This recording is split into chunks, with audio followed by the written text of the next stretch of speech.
What's up? What's up? Welcome everybody to Reality Decoded, a brand new channel brought to you courtesy of Ship Video Productions, and we're doing better than we did yesterday when we tried to bring this stream.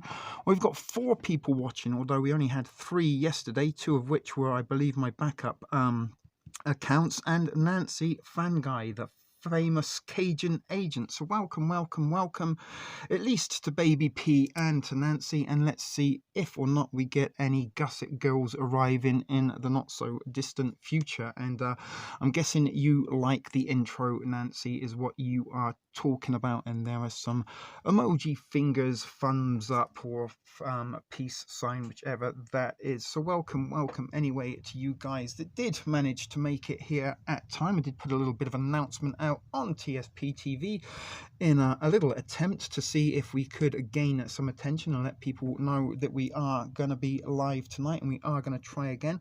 But anyway, let's get rid of my fancy thumbnail. We are going to be looking at the Heaven's Gate cult tonight at some point in time. We do have a presentation planned for you all, so let's get rid of that. And there I am in my full glorious black and white.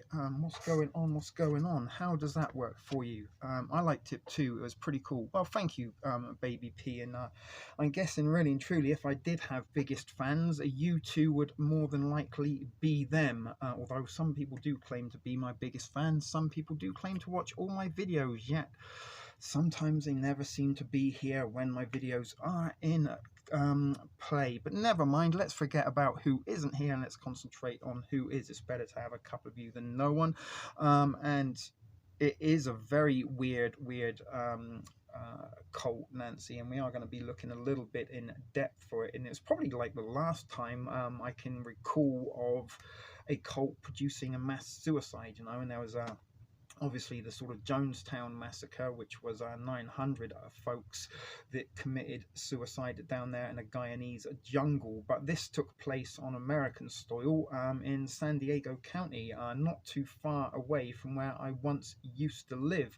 And I actually have not necessarily visited the Heaven's Gate mansion where they did eventually commit suicide, but I kind of have driven past it in the close proximity. And again, if I was still living in the desired place of my choice of Southern California, we could probably have gone and had a little look and got up close to the site. But never mind, I'm trying to do the best I can from a basement in Toronto, Ontario in Canada, where it is the midst of winter, and we're up to 5 people watching now. So whoop that was my finger crossed number of people. I thought at least let's get 5 folks tonight. And some of you that do know and are aware that TSP TV is currently under a copyright strike, and we are unable to be going live anytime soon for the next 3 months at least.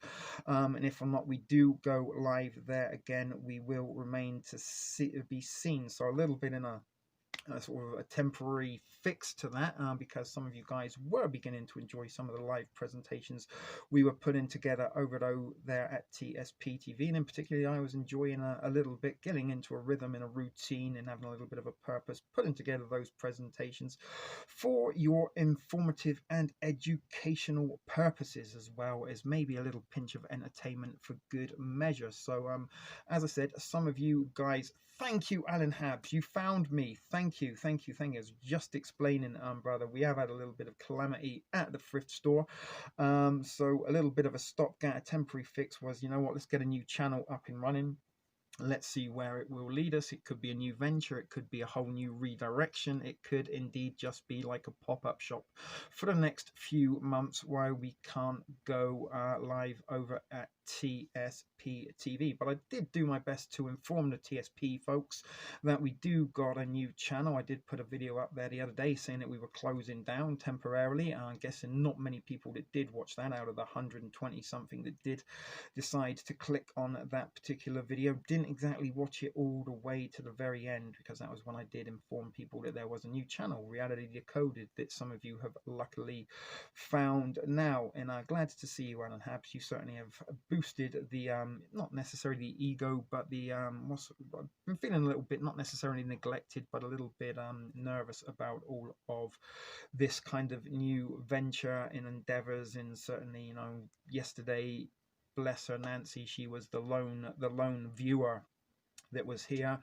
We give it 10 minutes or so to see if anybody did show up, which they didn't. So I said, you know what, let's try again tomorrow. Let's see if more people will tune in if we try again. And lucky enough, so far we have had. So Nancy, you've got at least 200% more than we had watching yesterday in terms of statistics. That is phenomenal success. So is it saying 6? It's saying 5 on my side, Nancy, but never mind. I'll take it. 6 is good. But we are kind of trying a little bit of a new venture over here at Reality Decoded. Not that there was really anything wrong with how TSP TV was being directed and how we sort of formulated and formatted that little live stream presentation, where we get a little bit of interaction live and then we watch the presentation and hang out afterwards. And some of you were beginning to sort of appreciate some of my efforts. It don't seem to be as appreciated if I put them in an upload form, and it was the sort of live experience that I think really was what sold the thrift store content, and the fact that you guys like to interact and hang out with one another as well as interact and hang out with me live. So there's a bit of a tinkering to try and find the perfect recipe in order to sort of appease everybody, and we sort of seemed to get there until, of course, this recent calamity with copyright strikes and not being able to stream there live. Just when we got everything up and rolling and into a little bit of a groove,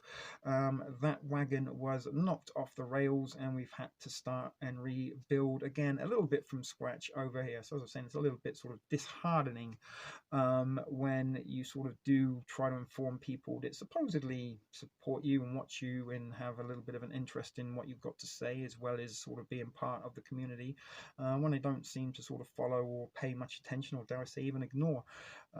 It doesn't leave a very, very uplifting sensation in the soul. So it's certainly nice to see Alan Habs here, and that's what I was trying to get at.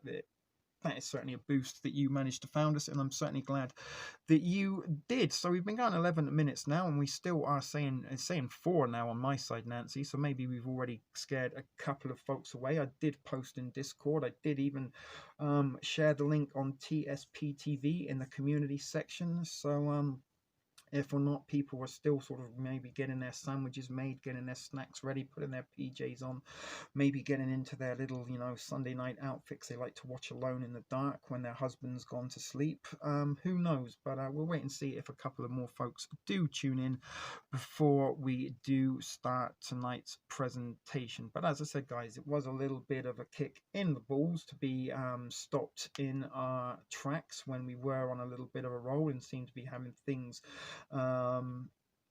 processing how I kind of desired, and maybe even a little bit more than I desired. We're attracting a few more folks into the thrift store, as well as leaving a little bit of a hunger and thirst to want to come back for more. And that last stream that unfortunately did now get removed as part of the copyright strike against TSP TV was probably one of the better streams that I've done, probably up there in the top 10 at least, and it certainly had the interest and the attention of the viewers at the end, and many of them that were watching didn't really want that to end. Thank you, Becky. That's all right.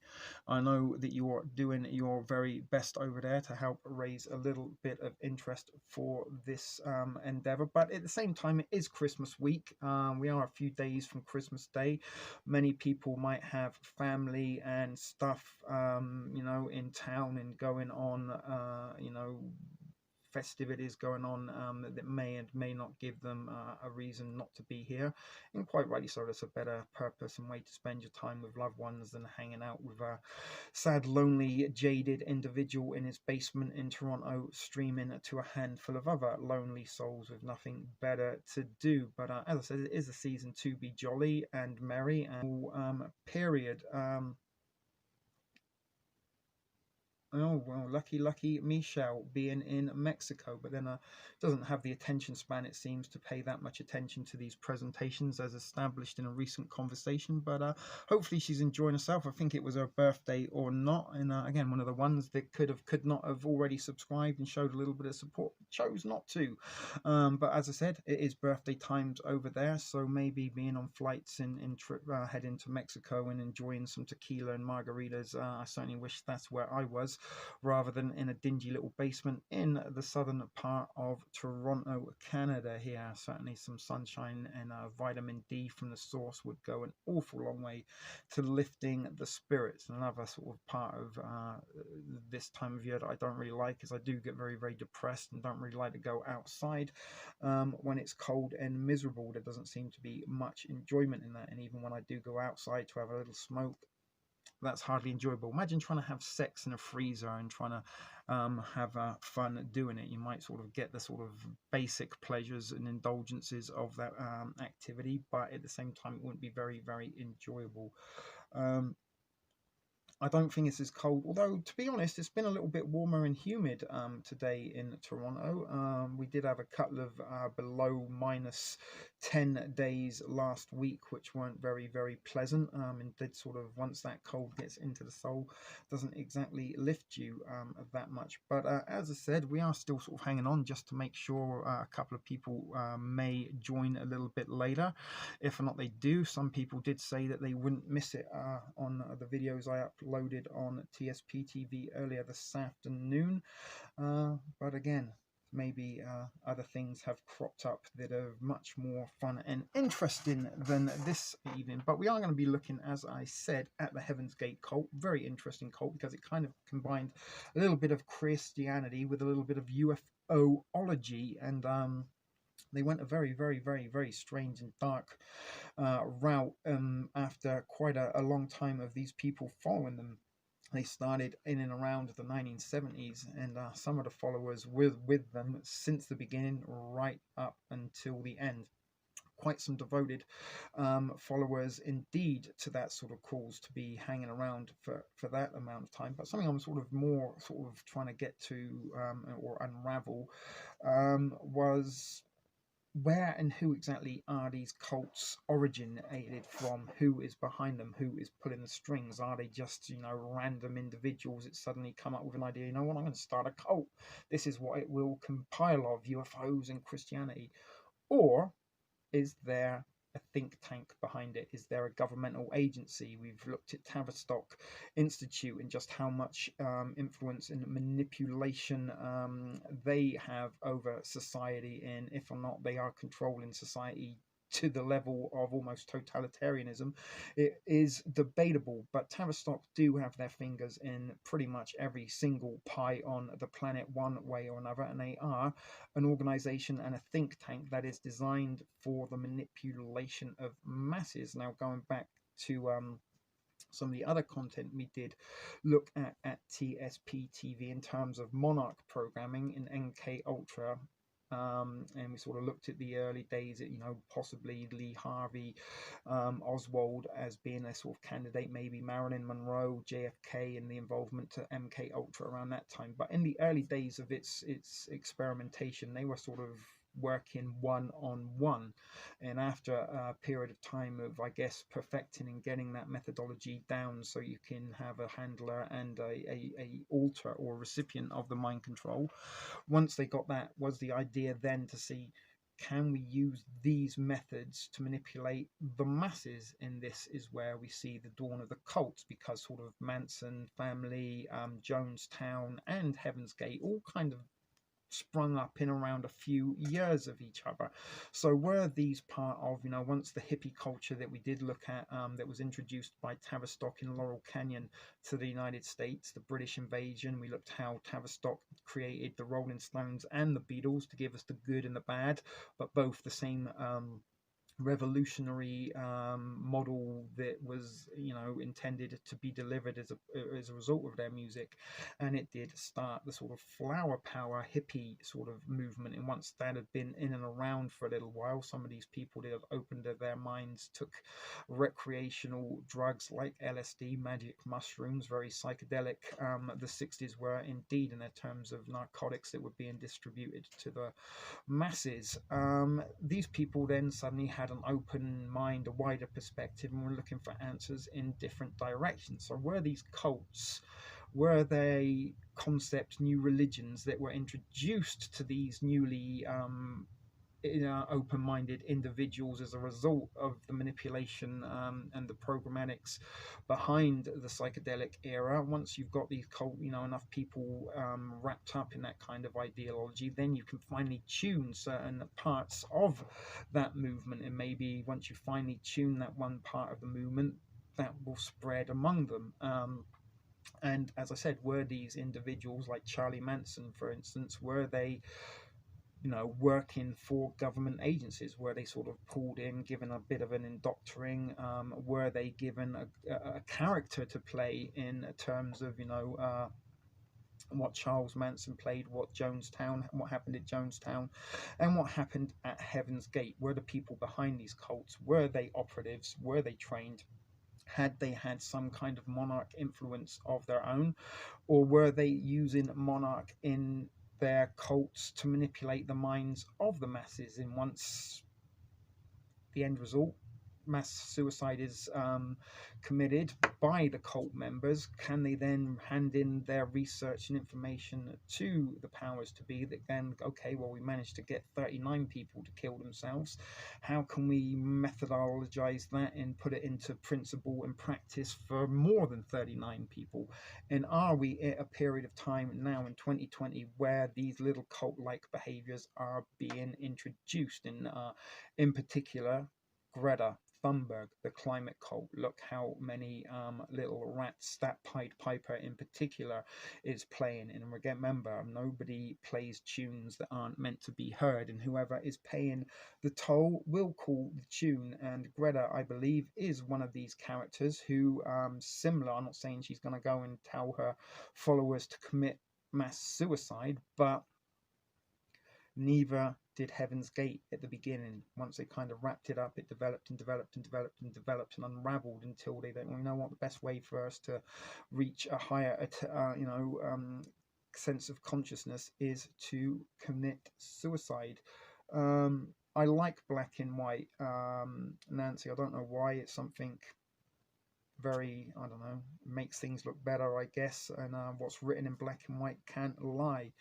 No, we haven't heard anything from Greta in a while, Becky Pamplin. And, you know, last year you couldn't go a day or a week without having some Thunder Cunt Thunberg propaganda rubbed in our faces. But just look how she manipulated the masses to go and follow her climate crusade, and in particular how many young people she branded and brought into that particular mindset. Now, at the time, we were talking about how, you know, when you were a teenager, when I was a teenager, given the opportunity of having a day out of school, not having to do lessons, you'd almost sign up for anything. And was that the sort of carrot that they dangled in front of a lot of young children? Well, you know, you can strike school if you go and protest for the climate cult, and really and truly all you've got to do is turn up. You don't need to necessarily believe in it to be able to strike in it. Last sheet was with the Pope, where I do kind of believe and did suggest that the climate cult was a new religion dawning, and this was going to be the climate kind of religion for the one world order. And is little Greta Thunberg, is she the next Messiah, so to speak? I'm not saying she is a descendant of heavenly or godly entities, but is she being played the part to be the next saint? Are they kind of following a little bit in the footsteps of, you know, maybe prophets that have gone before her? And, you know, is she the modern day Jesus? And I don't mean to be that disrespectful to anybody that do believe in Christianity. I'm just using that as an example and a reference point. And something you do need to also understand, that Christianity, before it was a religion, was a cult. the cult of Christ. And it was only once it started to gain, popularity, and more people started to join in with this, it became a religion. And believe it or believe it not, in the United Kingdom, back in the early 2000s, they did the consensus for the new millennium. Now, in order for something to be classified as a religion in the United Kingdom, it just needs 10,000 people to say that that is their religion on a consensus. And back in the early 2000s, over 250,000 people declared that their religion was Jedi. And now Jediism is a recognized religion in the United Kingdom. It's not a religion, but it is recognized as one. Do we got Glynis here? Elbow cough Glynis. Not sure what the elbow coughing is all about. Welcome, welcome. Glad to see you. It's still saying we've only got 4 people watching, although we do seem to have somebody more into town. But the example is that this is a cult, I believe, that is growing on a very, very, very large scale. And I'm pretty sure some of you will be able to remember some of those pictures and images and newsreels when Greta was at her popularity, that the amount of children and young people that she had influenced into that. Now, what's it going to be a matter of time before maybe Greta starts introducing, climate cultists? We really should think about embracing the ultimate, solution here. We do need to look and be responsible for future generations. Is she going to start preaching and teaching some of her followers that maybe the best thing to do for the climate and for humanity is to maybe have a little sip of some special Kool-Aid and wash it down with some vodka and pudding laced with sleeping pills, if you see what I'm saying? And certainly if you had a mass suicide at the result of a cult, then how can you really kind of point fingers at direction who was responsible for that? And a little while ago in the UK as well, before I left back around 2006, 2007, there was a band that was very popular called My Chemical Romance, and they kind of were the Tavistock Rolling Stones of that decade that kind of influenced and were the soundtrack for the emo movement. I don't know if you guys are familiar with or remember the emo movement. They sort of weren't really goths, they weren't really hipsters, but they were sort of skinny tee jeans, funny haircut, those big plugs and tattooed type individuals. But they were listening to My Chemical Romance. That was the band of choice for most emos.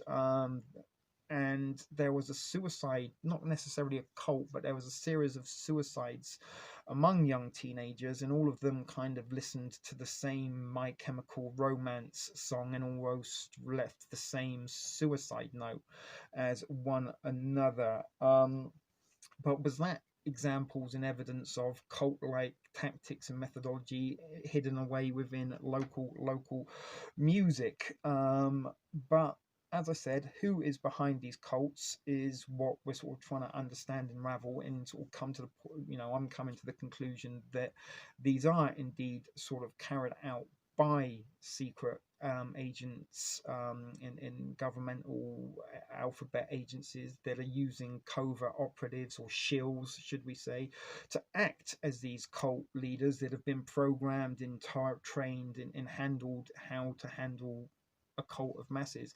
And then welcome, Martha, glad to see you managed to find us just in time. We are about to start our presentation very, very shortly, but that is the thing I'm kind of getting. Maybe some of you guys can have some thoughts and opinions yourself.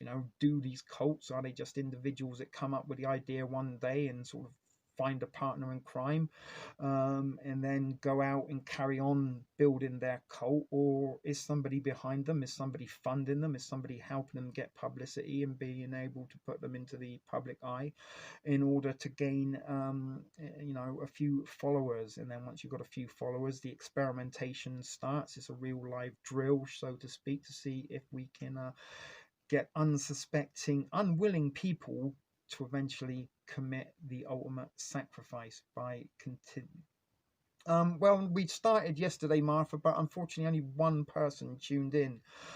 So as much as I don't like to, it's kind of a little bit hard to do a live show to one viewer. So I thought rather than sort of go out of my way and do a stream yesterday that probably will go unnoticed, let's abandon that before it got in too far and try again today. And so far today we do have at least 4 more people watching than we did yesterday, although it is still a little bit early days in this endeavor here at Reality Decoded. It sort of kind of scratch my head and think, well, you know, we could get at least 10 or 15 folks to watch at TSP TV. I've kind of let the people at TSP TV know that we've got a new channel, told them that we can't go live, but somehow the message is lost in some kind of translation. And I am aware some people do need a little bit of breastfeeding, spoon feeding, need their asses wiped after they've taken a dump because they aren't able to do it themselves.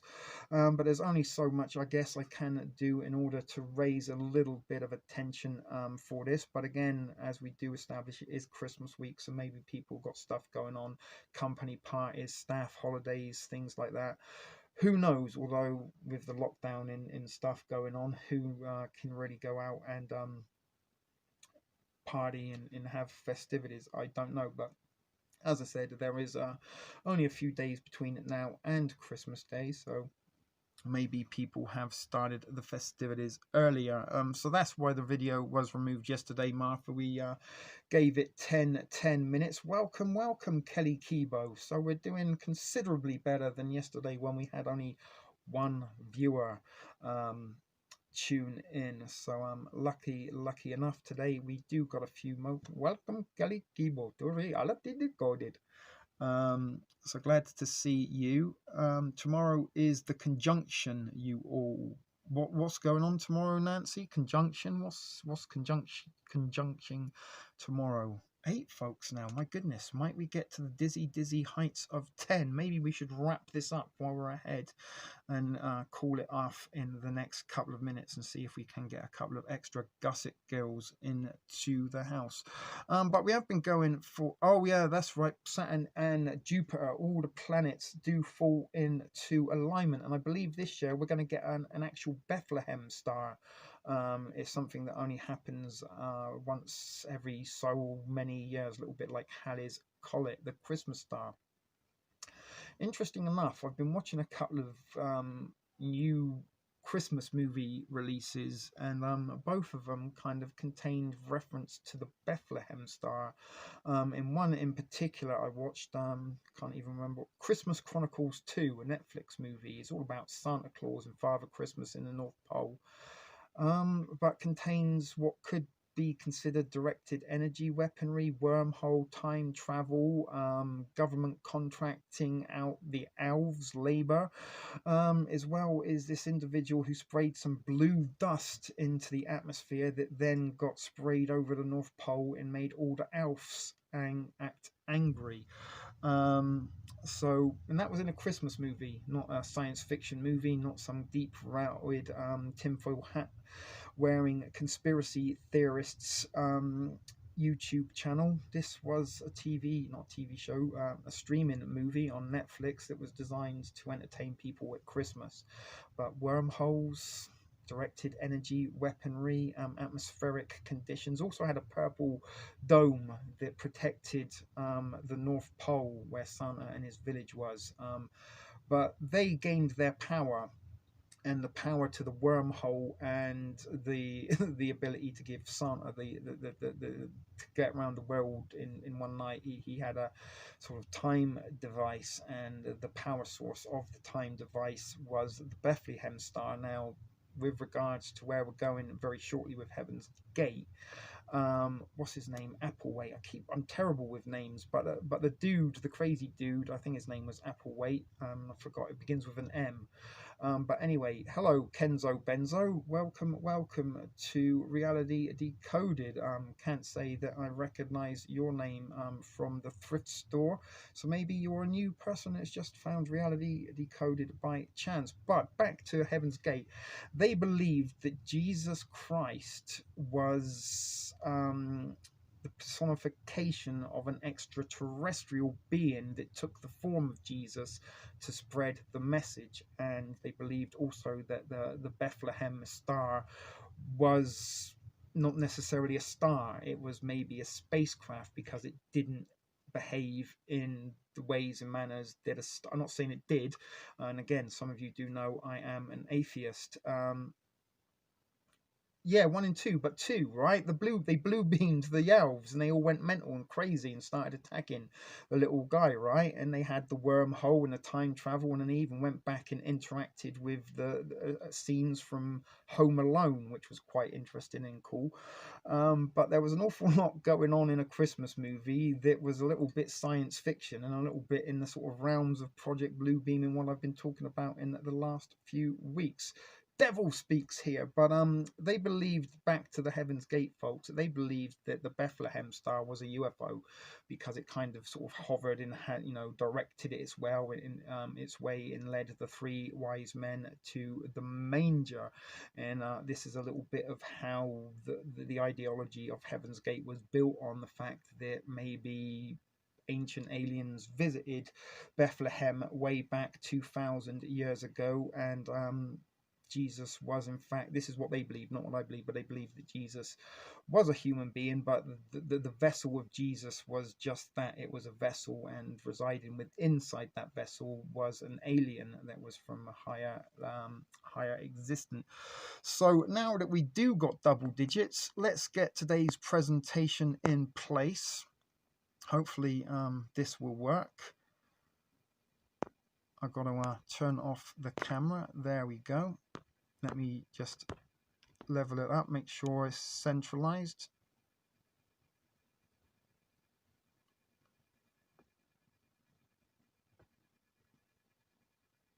Okay, there we go. All right, guys. So welcome to those who just tuned in. Good timing. You're not going to miss anything. Later, it's all right. Better late than never with Devil speaking. Yesterday we had one person watching, so today having 10. We've got 1,000% increase in viewership. I can take that to the producers and the adjudicators, and they will be happy with my results. So as I said, guys, I'm going to switch off my microphone now, and we will head over to the presentation. And bear in mind, once again, this is being used under the Fair Use Act, and it is intended for educational, informative, and parody purposes. Reality Decoded is a non-profit, non-monetized channel. There is no financial gain to be made from this presentation. All rights belong to the original artists. Hopefully that works.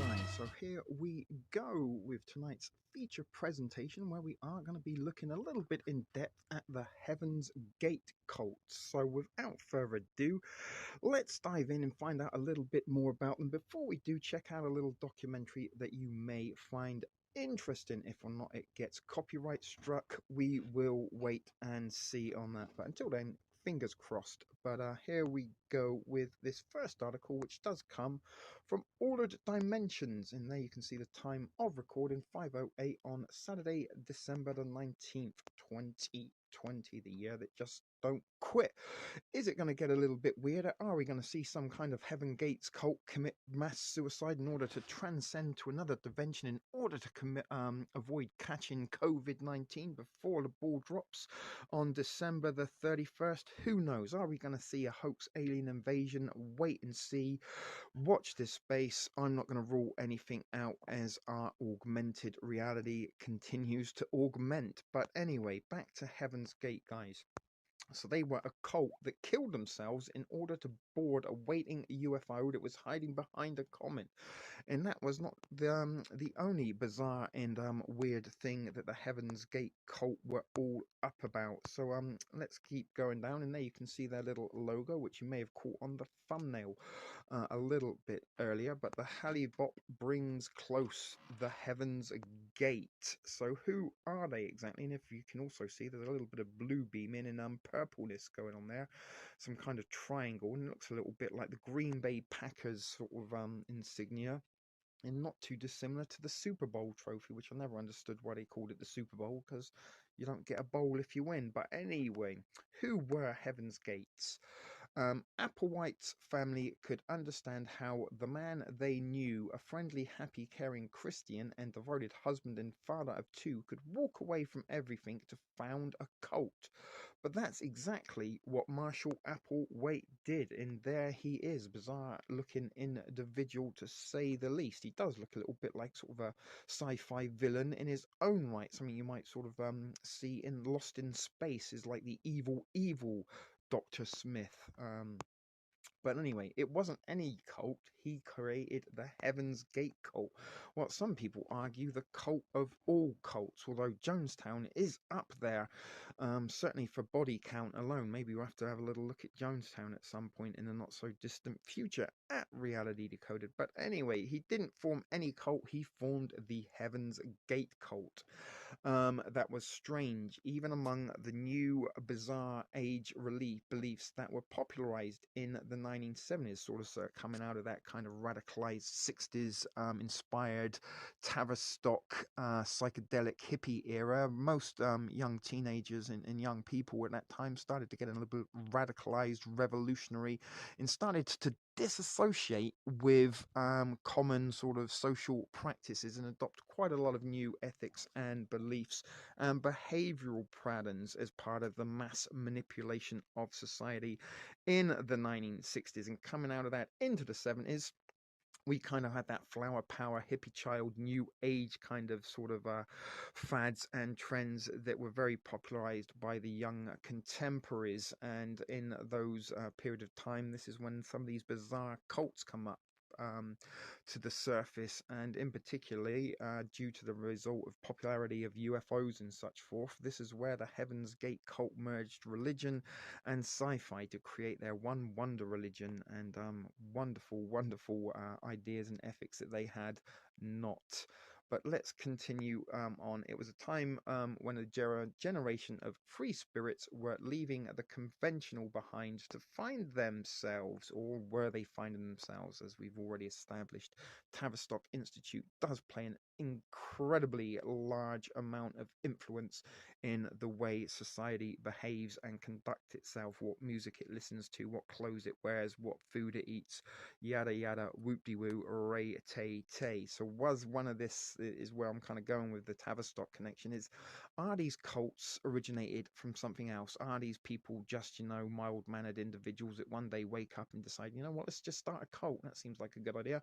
Nothing better to do. Or are these people shills? Are they black ops that are kind of been put in place as part of secret government agency manipulation tactics to carry out real life drills or experimentation on masses who are maybe a little bit subjectable to the influence and persuasion of cult members? And then once they've carried out the Monarch programming and the MK Ultra on individuals, they need to kind of test it to see if they can make it work on a group of individuals and try to create some kind of hive mind, is what I'm trying to go with this.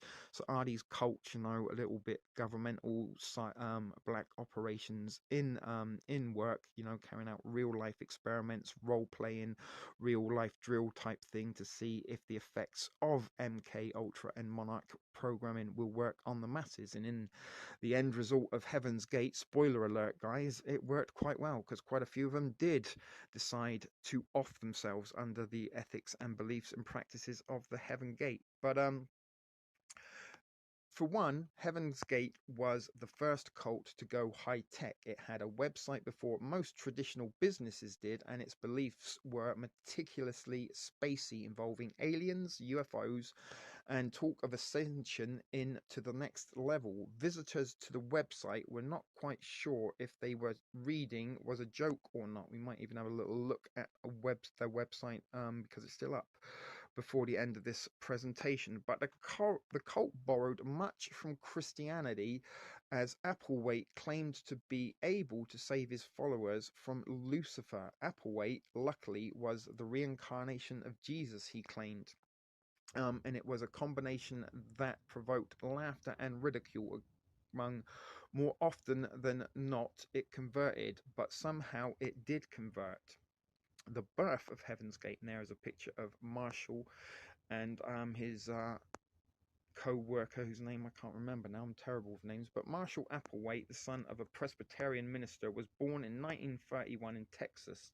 Known for his musical talents, he devoted an interest in opera and attempted to become an actor.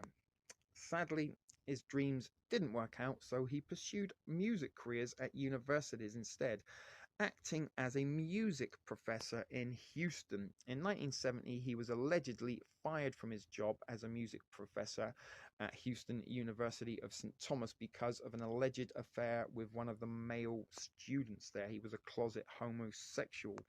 Though Applewhite and his wife were already divorced by that point, he apparently struggled with the loss of his job and may have even had a nervous breakdown.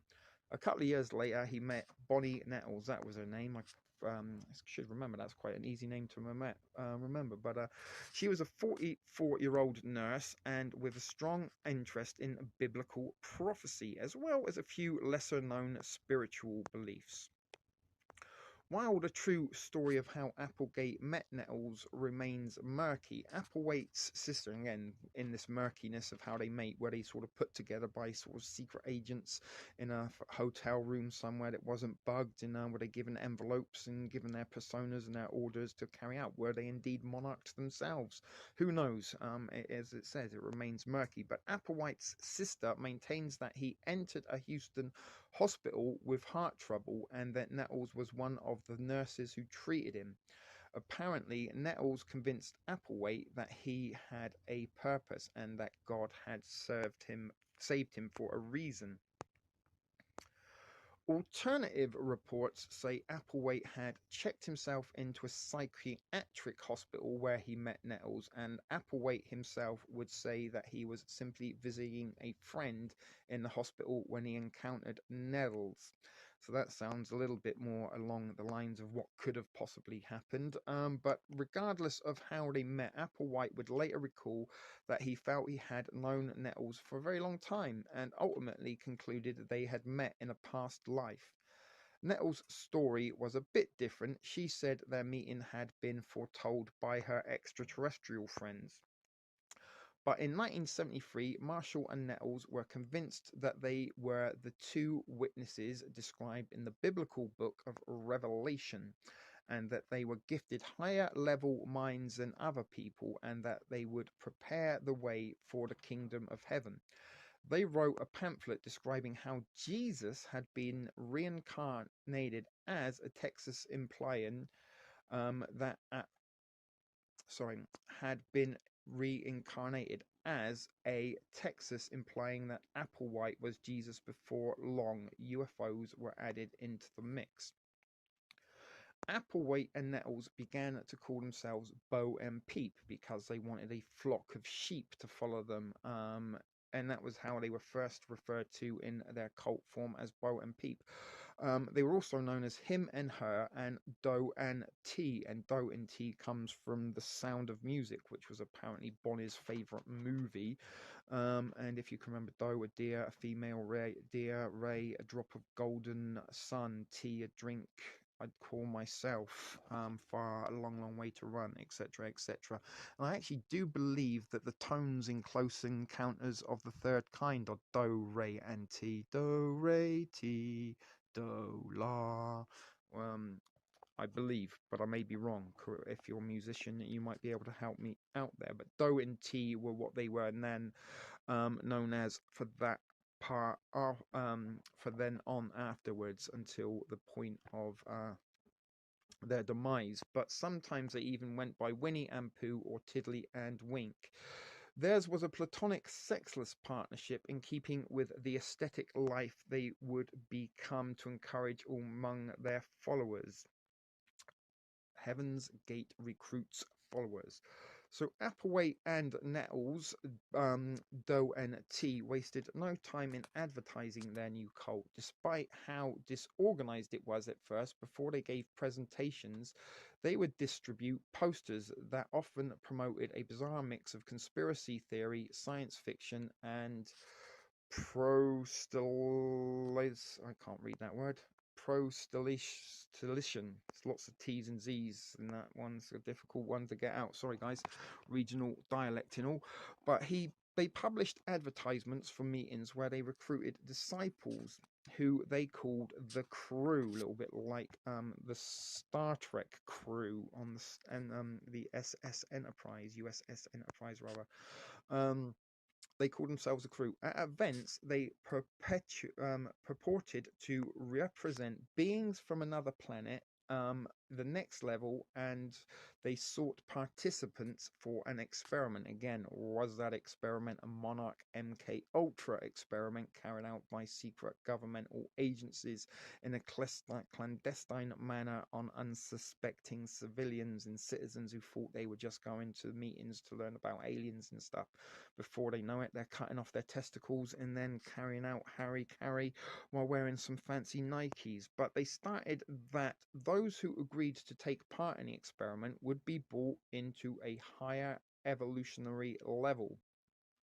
In 1975, during a group meeting with 80 people in Joan Culper's Studio City home, they shared their simultaneous revelation that they had been told they were the two witnesses written into the Bible stories of the end times. And there is a picture of the mansion where they did checked out. It was a little bit like a Hotel California, so to speak, where you can never leave.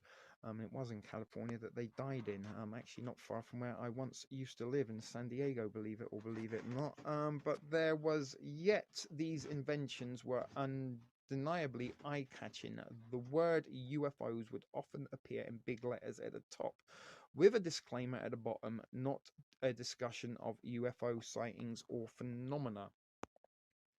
The posters actually claimed two individuals say they were sent from the level above human and will return to that level in space in a spaceship within the next few months. At the bottom, it gave a date of time and place as September 14th at 2 p.m. at the Bay Shore Inn at Waldport, Oregon, I believe that is.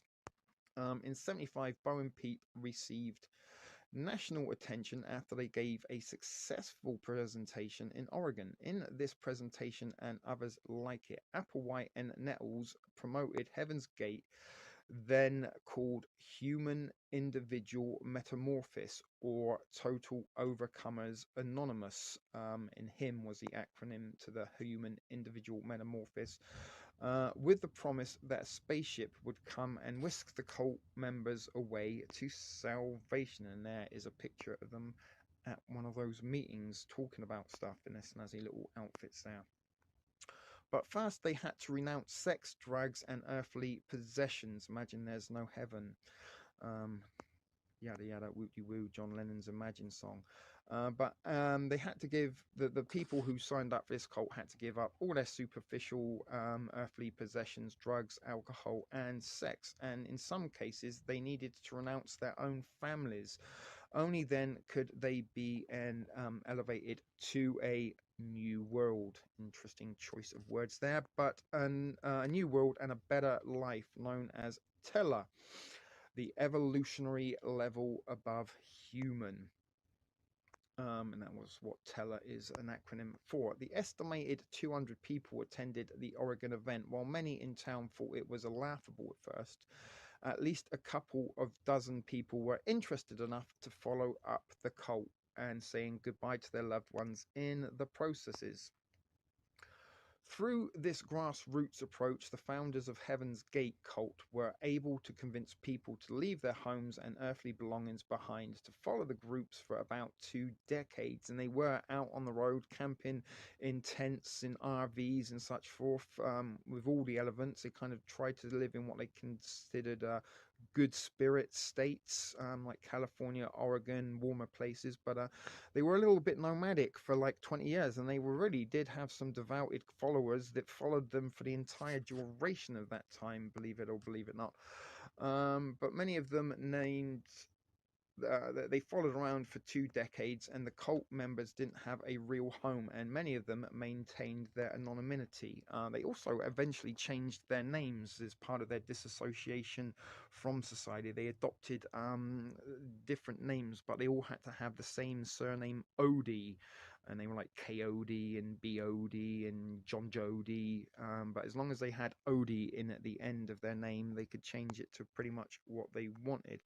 But the night that CBS Evening News Walter Cronkite reported that the group had disappeared, in one of the first national reports on a developing religious group, a score of persons have disappeared. It's a mystery whether they have been taken on a so-called trip to eternity or simply been taken. In reality, Applewhite and Nettles had arranged for the group to go underground from that point.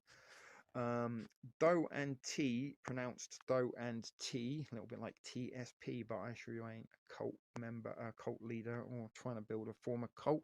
Just trying to share some information and opinion for your own observational purposes. But as these two now called themselves as Doe and T, they led the nearly 100 crew members across the country, sleeping in tents and sleeping bags, and begging and borrowing in the streets. They also went to churches and things for handouts and donations to keep them from going hungry. As the group moved across the country, they recruited others into the religion. The crew used numerous methods of recruitment as they toured the United States in destitution, proclaiming the gospel of a higher level metamorphosis. Excuse me there. Um, the deceit of humans by false god spirits, enveloped with sunlight for meditative healing, and the divinity of the UFO too were all methods that they used to induce and seduce members into their ranks and become part of the crew. Throughout the late 70s and the early 80s, their belief system developed around the cult of personalities. Membership grew. Some sociologists agree that the popular movement of alternative religious experiences and individualism found in collective spiritual experiencing during that period helped contribute to the growth of the new religious movement. Sheilaism, is that what it said there? As it became known, was a way for people to merge their diverse religious backgrounds and coalesce around a shared generalized faith, which followers of new religious sects like Applewhite's crew found a very appetizing alternative to traditional dogmas in Judaism, Catholicism, and evangelical Christianity. Many of Applewhite and Nettles' crew hailed from these very diverse backgrounds, most of them described by researchers as having been long-time truth seekers or spiritual hippies who had long since believed in attempting to find themselves through spiritual means. Combining faiths in sorts of a cultural milieu were well into the mid 80s. However, remarkably, many of those same researchers note that not all of Applewhite's crew were hippies recruited from far left alternative religious backgrounds. In fact, one such recruit early on was John Craig, a respected Republican running for the Colorado House of Representatives at the time of joining in 1975.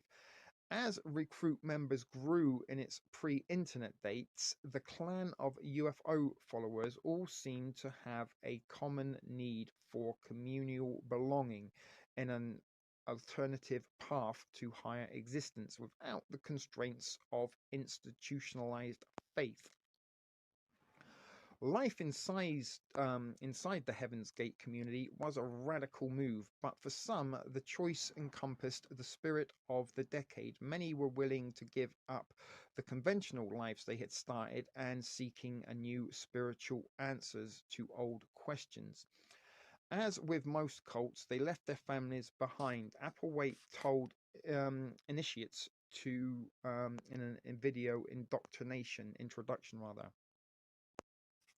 Parents do not possess the offspring they have. It's a very evil thing from them to think they are theirs and that they are products of their property. They are theirs, property of theirs. That's a little bit confusing, a lot of theirs there. But that was what he said in his video. That kind of got people to disassociate from their families, I guess, and make them realize that they weren't the property of their parents.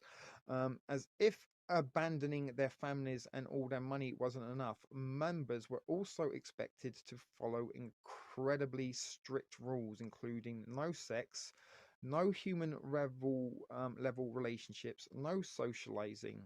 A few members, including Applewhite, took this to the extreme by getting castration. One of them actually, I think, bled out to death because they went to Mexico to get this done on the sort of never never on the hush hush in a back back alley surgery. But along with dressing largely alike, the followers were expected to be in sync. They all had sort of matching bowl haircuts and sort of didn't really dress sexually. They all wore long sleeves and didn't show much skin, stuff like that. And they were expected to be in sync, even without the most mundane things, Savior Michael Conyers said. Everything was designed to be an exact duplicate. You were not to come up with, well, I'm going to make pancakes this big. There was a mixture, a size, how you cooked it, how long you cooked it on one side, how much on the burner was on, how many persons got, how the syrup was poured onto it. Everything was scrutinized and regulated very, very, very meticulously.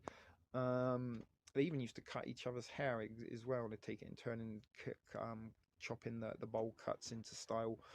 But Michael Conrad, an early recruit, said that the appeal of Applewaite's and Nettle's message was how they were talking to my Christian heritage, but in a modern, updated way. For example, Heaven's Gate apparently taught that it was Mary was impregnated by a being by being taken up to a spacecraft.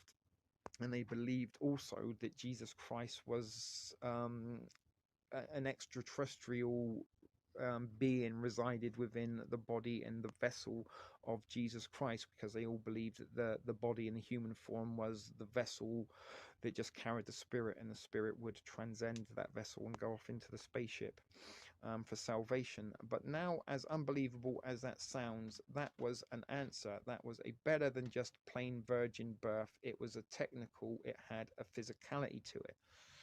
Um, Make of that what you will. But the problem was that the cult was operating on a clock. Followers believed that if they stayed on Earth long enough, they would face recycling. Um, the destruction of the Earth as the planet was wiped clean. At first, Nettles and Applewhite were convinced it wouldn't come to that after all. A spaceship run by Teller beings was supposed to arrive and pick them up before the apocalypse happened. But somewhere in between this and the spaceship arriving, unfortunately, Bonnie Nettles died, and it threw a wrench in the plans when she died of cancer in 1985. Her death was a severe blow to Applewhite, not only emotionally but also philosophically. Nettles' death had the potential to call into question a number of the cult's teachings, perhaps most pressingly that she didn't die before the Teller beings came to pick them up. It was then Applewhite began to rely very heavily on one particular strain of the cult's belief. Human bodies were merely vessels or vehicles that were carrying them on their journey.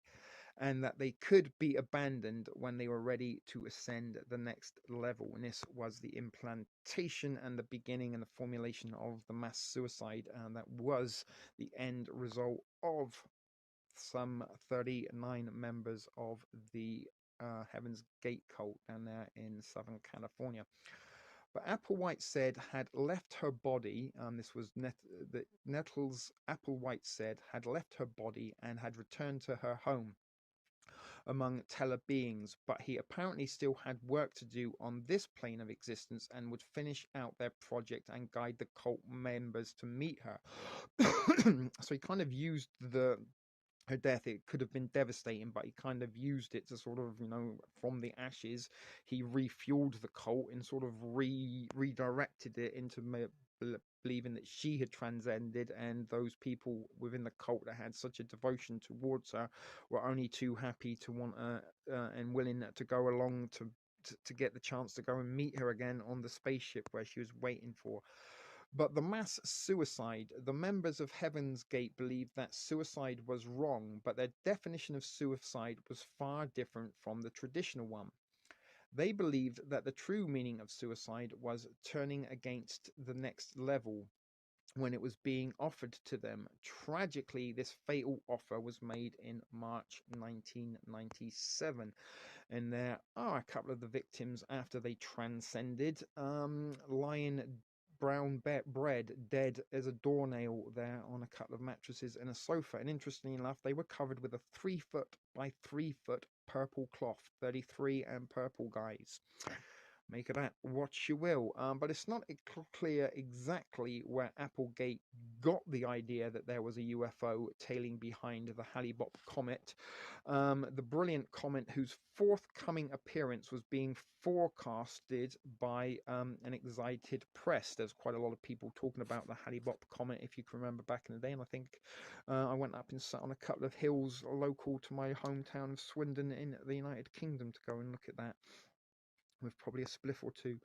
But some blame Art Bell, the conspiracy theorist and radio host behind the popular program Coast to Coast AM, for publicizing the delusion that there was a companion object in the shadow of Hale-Bopp. Some people were saying that there was something following behind it. But it's hard to see how Bell could have anticipated what an increasingly worn and frazzled Applewhite would do with it. And there are some gurneys waiting to take out the bodies. But Applewhite saw Bell's revolution as a sign. He recorded himself saying that the comet and the UFO were the only way to evacuate this Earth. The spaceship that followed in the wake of the Hale-Bopp comet was the flight the Heaven's Gate members had been waiting for. It was coming to take them to the higher place they were seeking. And there are some more bodies on bunk beds. In the time, if they waited any longer, Applewhite was convinced that the Earth was going to be recycled wiped clean with them still on it. The 39 active Heaven's Gate cult members had already used the money they had made from a variety of online enterprises, mostly designing web pages, to rent a 9,200 square foot mansion at 18341 Carolina Norte, later changed to Paseo Victoria, in Rancho Santa Fe near San Diego. And they decided this gorgeous mansion would be the place where they left their vehicles. They paid $7,000 a month and called the home the Montessori. Monastery, I can't read that. But the crew had a final celebratory meal the weekend before the mass suicide, and before that last meal they also had about 3 or 4 weeks of like vacation time. We went to the zoo and they went to wildlife parks and did all sorts of kind of fun and enjoyable things before checking out in the Hotel California. But they went for one last celebratory meal the weekend before the mass suicide. They went to a restaurant where they all ordered the same thing: identical turkey pot pies, salads, iced tea. It was also on the menu. You don't win friends with salad, by the way, guys. But the waiter asked where they were from, and one member replied, "From the car." But on March 19th to the 20th, 1997, Marshall Applewhite taped himself in Doe's final exit, speaking of mass suicide and the only way to evacuate this earth. Beginning on about March 22 or March 23, over the course of a couple of days, the 39 cult members ate applesauce or pudding that had been laced with a heavy dose of barbiturates. Some washed it down with vodka to increase the drug's potency. They did it group by group, and each group would take the pudding and the vodka and then lie down in bed, and then another group would put the purple blankets on top of them and then put a bag on their head to make sure that they didn't wake up. Those later in the lineup cleared up any mess made by the first groups and laid the bodies out neatly, covering them with purple shrouds. All 39, 21 women and 18 men, aged between the ages of 26 and 72, were dressed in identical black shirts and sweatpants and had brand new black and white Nike Decades athletic shoes on, which have become quite a collector's piece. And in fact, a pair was sold for $6,666. 666, guys. Applewhite was the 37th to die, leaving behind only 2 others to prepare his corpse, and alone in a house full of bodies. So everybody else was kind of laid to rest in little groups and little bundles, but he was laid to rest on his own in like the master bedroom. As a little bit ceremonial, and then the last 2 people, once he was laid in rest, did what they needed to do. At the same time, an ex-member's Rio D'Angelo received a package on the evening of March 25th. It contained 2 VHS videotapes, one with Doe's final exit and the other with the farewell messages of the group followers. It also contained a letter stating that, among other things, "We have exited our vehicles, we have just entered them. Just as we have exited our vehicles, just as we have entered them." Upon informing his boss of the contents of the packages, D'Angelo received a ride from his Los Angeles home to the Heaven's Gate home in Rancho Santa Fe so he could verify the letter. D'Angelo found a back door purposely left unlocked to allow access, and he used a video camera to record what he found. After leaving the house, D'Angelo's boss, who had waited outside, encouraged him to make calls to the authorities, alerting them to his discovery. The San Diego County Sheriff Department received an anonymous tip through the 911 system at 3:15 on March 26, and this is how that call went. "Caller, I need to report an anonymous tip. Who do I talk to?" "Okay, this is regarding what?" said the Sheriff's Department. The caller responded, "This is regarding a mass suicide. If I can give you the address." After the authorities were alerted, they later found the caller to be D'Angelo. They found the 39 people lying neatly in bunk beds and other resting places, dressed in the identical black tracksuits and Nike sneakers, and covered in purple shrouds that were 3 feet by 3 feet, and matching armbands read "Heaven's Gate Away Team." So let's have a little look. I need to report an anonymous tip. Who do I talk to? Okay. This is regarding what? This is regarding a mass suicide, and I can give you the address.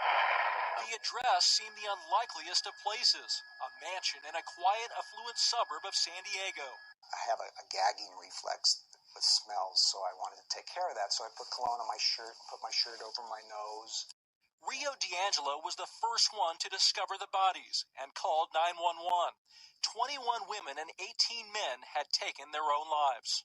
Must have been a lot to take in. It was a lot to take in.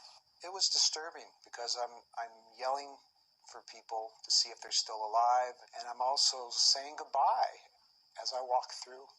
It may have been a shock, but D'Angelo had an idea of what to expect. He'd been one of them. In his earlier life, Rio D'Angelo had been Richard Ford. After going through a divorce, he felt lost and was looking for a spiritual path. They intrigued me in a way that was like nothing else. They called themselves Heaven's Gate, a cult started in the 70s by a man named Marshall Applewhite, who later called himself Doe. And let me say that our mission here at this time is about to come to a close. Doe told his followers the earth is simply a garden to grow souls, and he could teach them how by following his strict regimen. All aspects of life were regulated, including what books they could read and what TV shows they could watch. Once the soul is developed, it's time to exit. To outsiders, that meant committing suicide, but to them, it meant moving on to a more developed kingdom. A spaceship or UFO, he told the group, would pick up their souls and take them to begin their new lives. This is what their new life form would resemble. It is suicide to not leave. It is to take life to leave this body behind. D'Angelo bought into the man and his teachings, but after 3 years, he felt something pull him away. He felt there were more things he needed to accomplish. He now believes it was to share his experiences with Heaven's Gate and let people know the truth about its leader. I can say with absolute, undeniable certainty that Doe was the second coming of Jesus, and I know it's true. Doe instructed the group to look for a sign. It came to them in the night sky. 1997 was the year of the Hale-Bopp comet. In late March of that year, as the comet grew brighter, Doe became convinced the comet was the sign to shed their bodies and exit Earth. Members taped farewell messages. No one appeared the least apprehensive.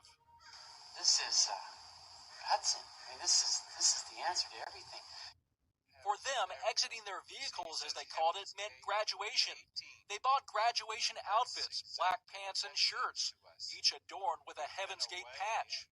So how do 39 people kill themselves? Well, they created a poison using pudding and applesauce. They laced it with vodka and a drug called phenobarbital, a barbiturate fatal in large doses. They took the poison in shifts and went to sleep, never to wake up. The next day, Rio D'Angelo received a FedEx package with videotapes and a letter saying, quote, "You should be aware that we have exited our vehicles, just as we entered them." Did you think they would have the nerve or the guts to go through with it? I knew that they would do what they felt was best for them, and that's what they did. D'Angelo thought authorities should be notified, but first he needed confirmation.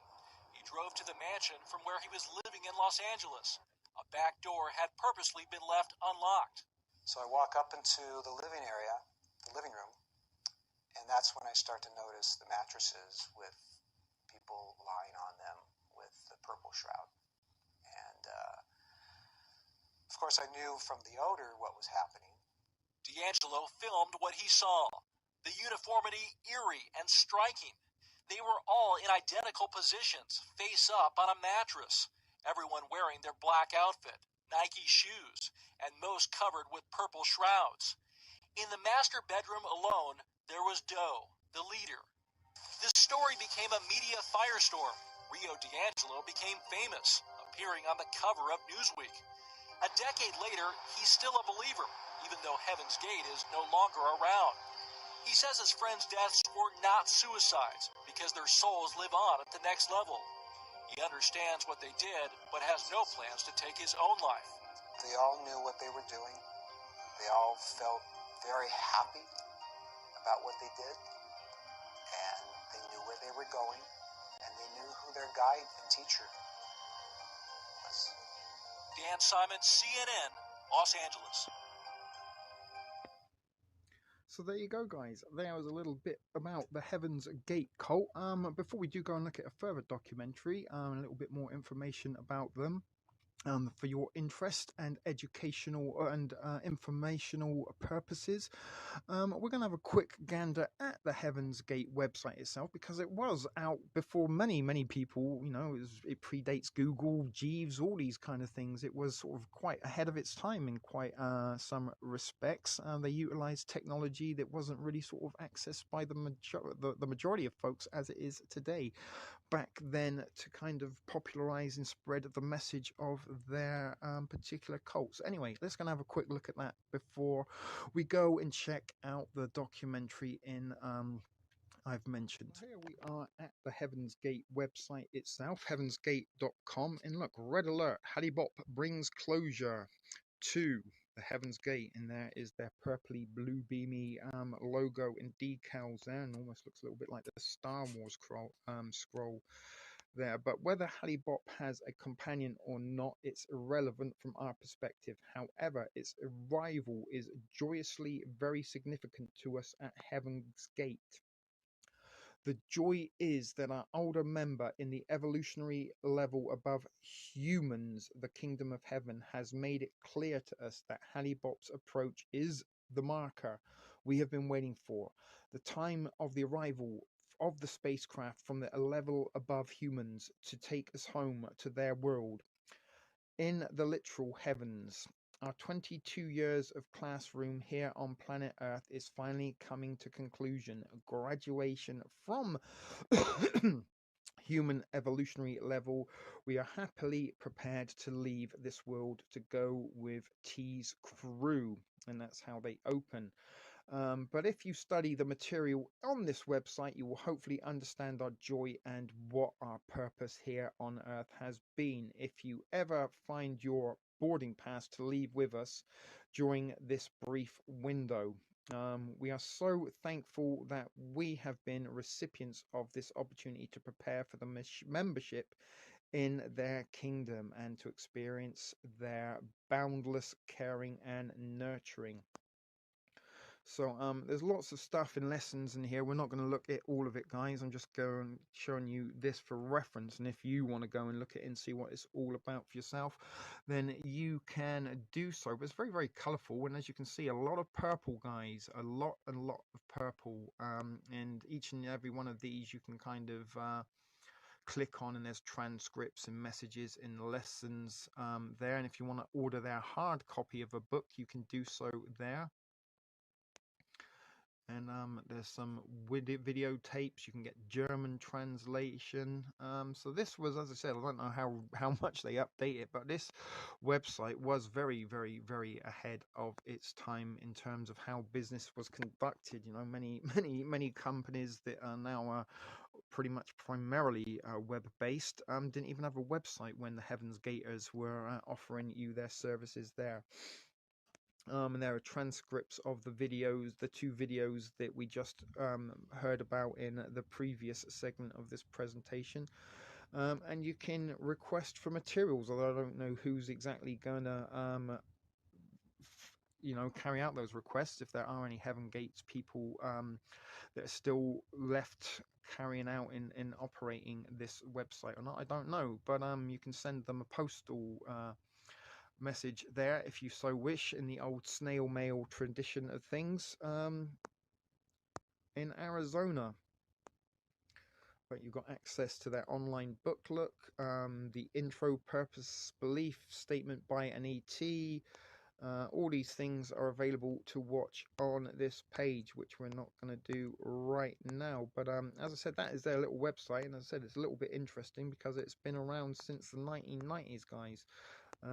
This was out 20 years before Facebook, by all accounts, or 10 years before Facebook. But there it is. There's the heavengate.com website. Halibop brings closure. Red alert.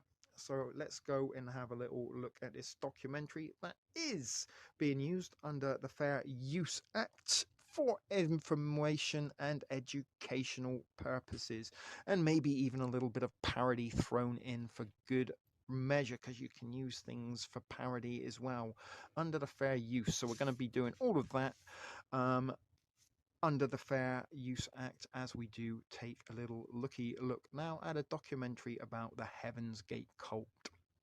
The approaching millennium has fanned the flames of a curious phenomenon: UFO cults, a synthesis of mainstream religion and cutting-edge science fiction. The belief in these technological angels comes from a long history of mankind's faith in a divine plan for the universe. The emergence emergence of these UFO-obsessed groups became news around the world when 39 members of the Heaven's Gate cult committed suicide in Rancho Santa Fe, California in 1997.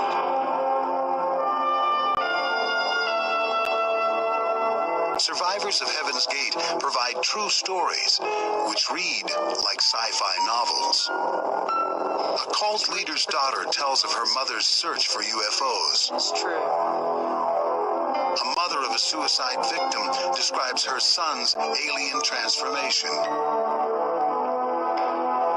Members of another group, the Unarius Academy, just down the road from Rancho Santa Fe, drive to a secret UFO landing site where they claim 33 spaceships will arrive in the year 2001. How can we interpret this mania to seek contact with an alien race? Is it simply the human need to believe in the unexplained?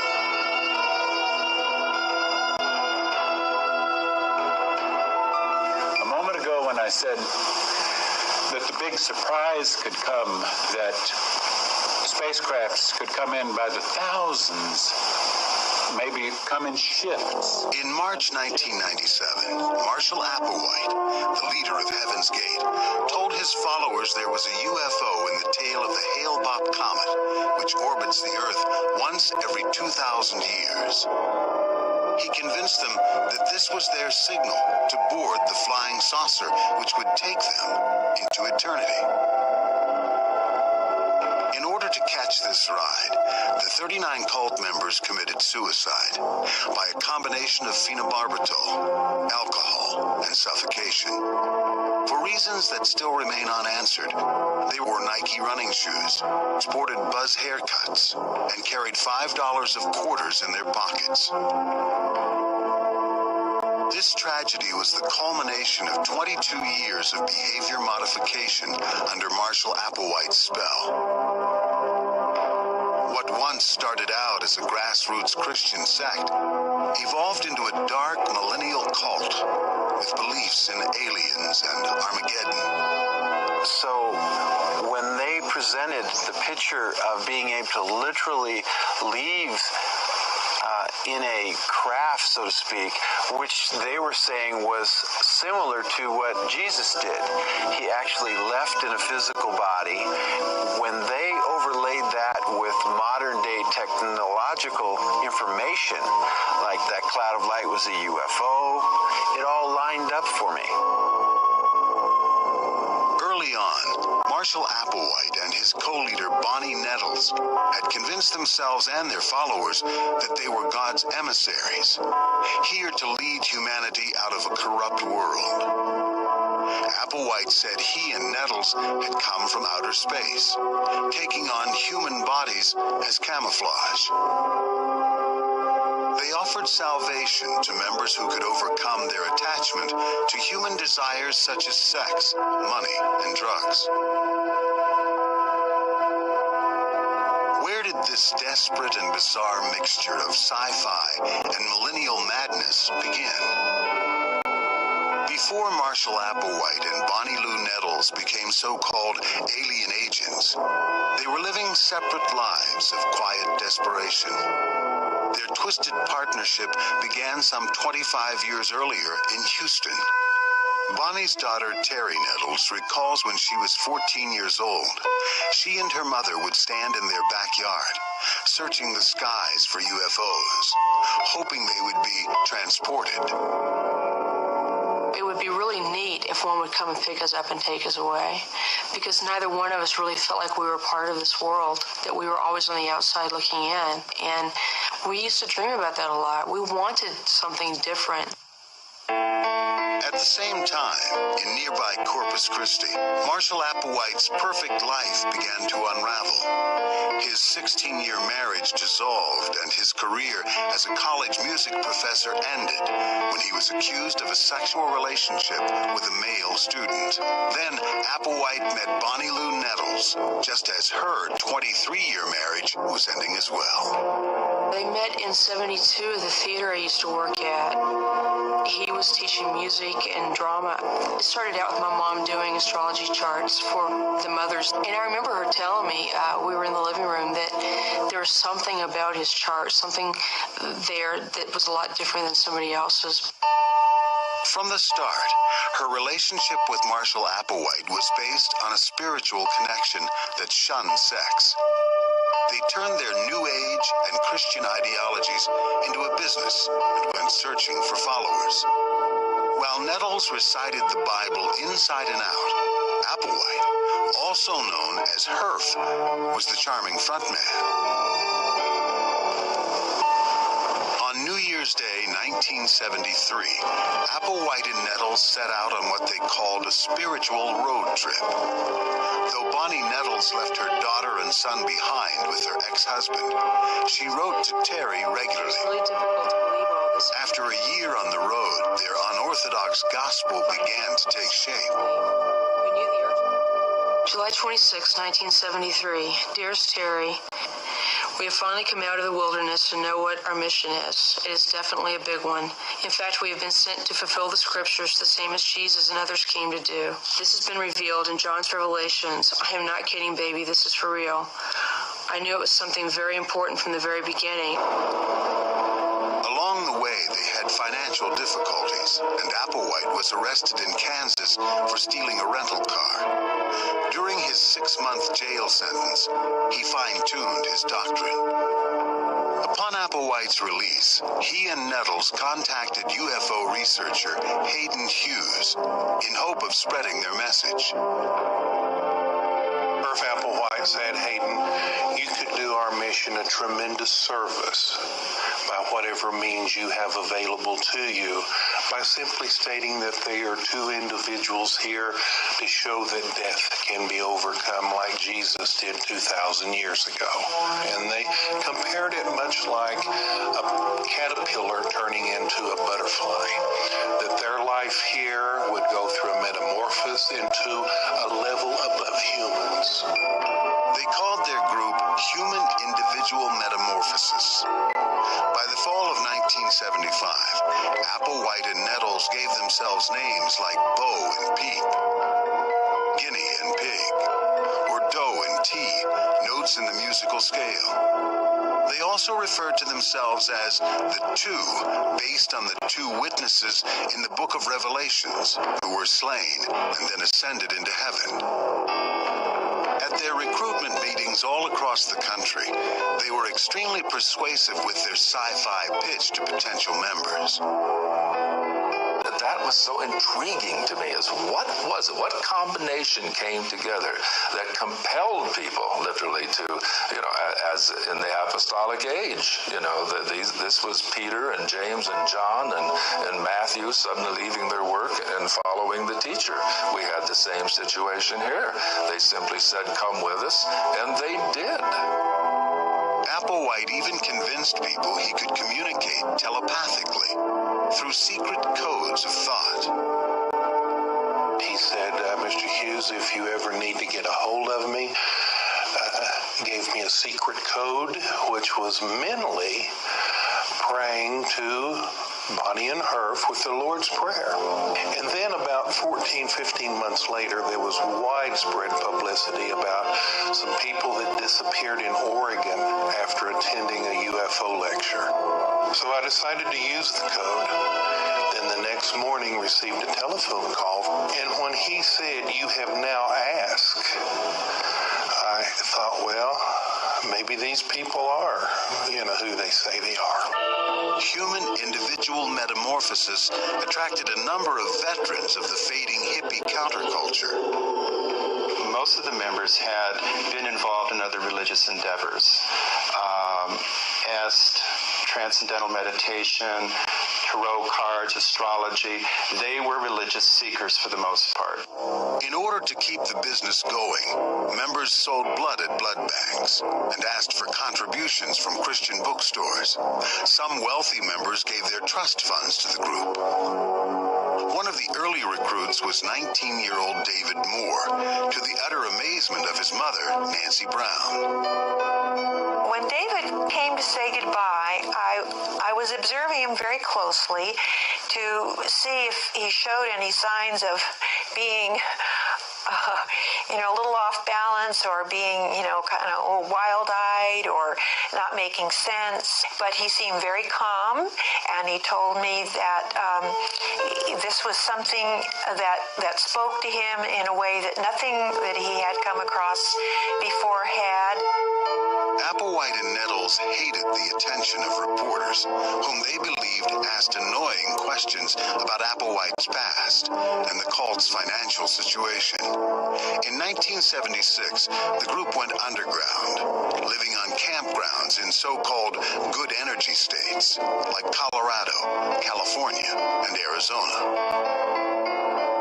So we isolated ourselves in this small group of 60 or 70 people, and we didn't have contact with our families. We were isolated into a circumstance where we could then focus on our change, and there was a continual emphasis on the urgency that we make our change over quickly, because we wanted to be ready when they came. One woman said to us that she, when she bought toothpaste, she'd always buy a small tube because she'd expect to be leaving shortly. But then she said wistfully once, well, I'm always buying another tube. As they anxiously awaited their exit, the group struggled to be like angels, denying their sexuality as well as their individuality. Marshall Applewhite was promiscuous in his early life, and he saw sexuality as bad, giving him hard time. So he had to find a way to reckon with this. Applewhite tried to exert strict control over the members of the group. At the same time, Nancy Brown began to publish a newsletter, creating a network for the shunned families. One of the group members visited his mother, who was in the network, and saw this newsletter, and either took this newsletter with him or at least told T and Doe and the group about it. Well, apparently they were really startled and not pleasantly pleased. They looked at her as kind of like a meddler, somebody that was just making trouble. And the way Marshall Applewhite thought was she was an agent of the lower forces. And it's kind of humorous looking back at it now, but at the time it was like a very serious thing, because there was this feeling that we'd get from Marshall Applewhite that somebody was out to get us. Somebody was going to take us down, take us off track, not allow us to complete our mission. Sensing the newsletter might encourage parents to come after their children, Applewhite and Nettles reluctantly allowed members to contact their families. It was carefully controlled. Nancy Brown heard from her son David Moore through messages left on her answering machine. Hello, this is your son David. If you want to know how you can help these parents who want to hear from someone on the trip, if you would print in your newsletter the names of those parents who will promise not to kidnap their family members or keep them from doing what they want to do, I'll promise you that most of these parents will hear from their loved ones pretty quickly, and I don't want you to worry about me, because there's really nothing to worry about. By the early 80s, cracks were beginning to appear in the walls of the cult, which was now called Heaven's Gate. Many longtime members felt confused and quit. Terry Nettles started to sense her mother's doubts in her letters. The letter in 82 that I got from my mom gave me the impression that I felt like she wanted out, or that she no longer believed it. It was something to the effect of, be sure and conform to society, follow all the rules. And I thought, why is she saying these things? This isn't what she would have said to me a few years ago.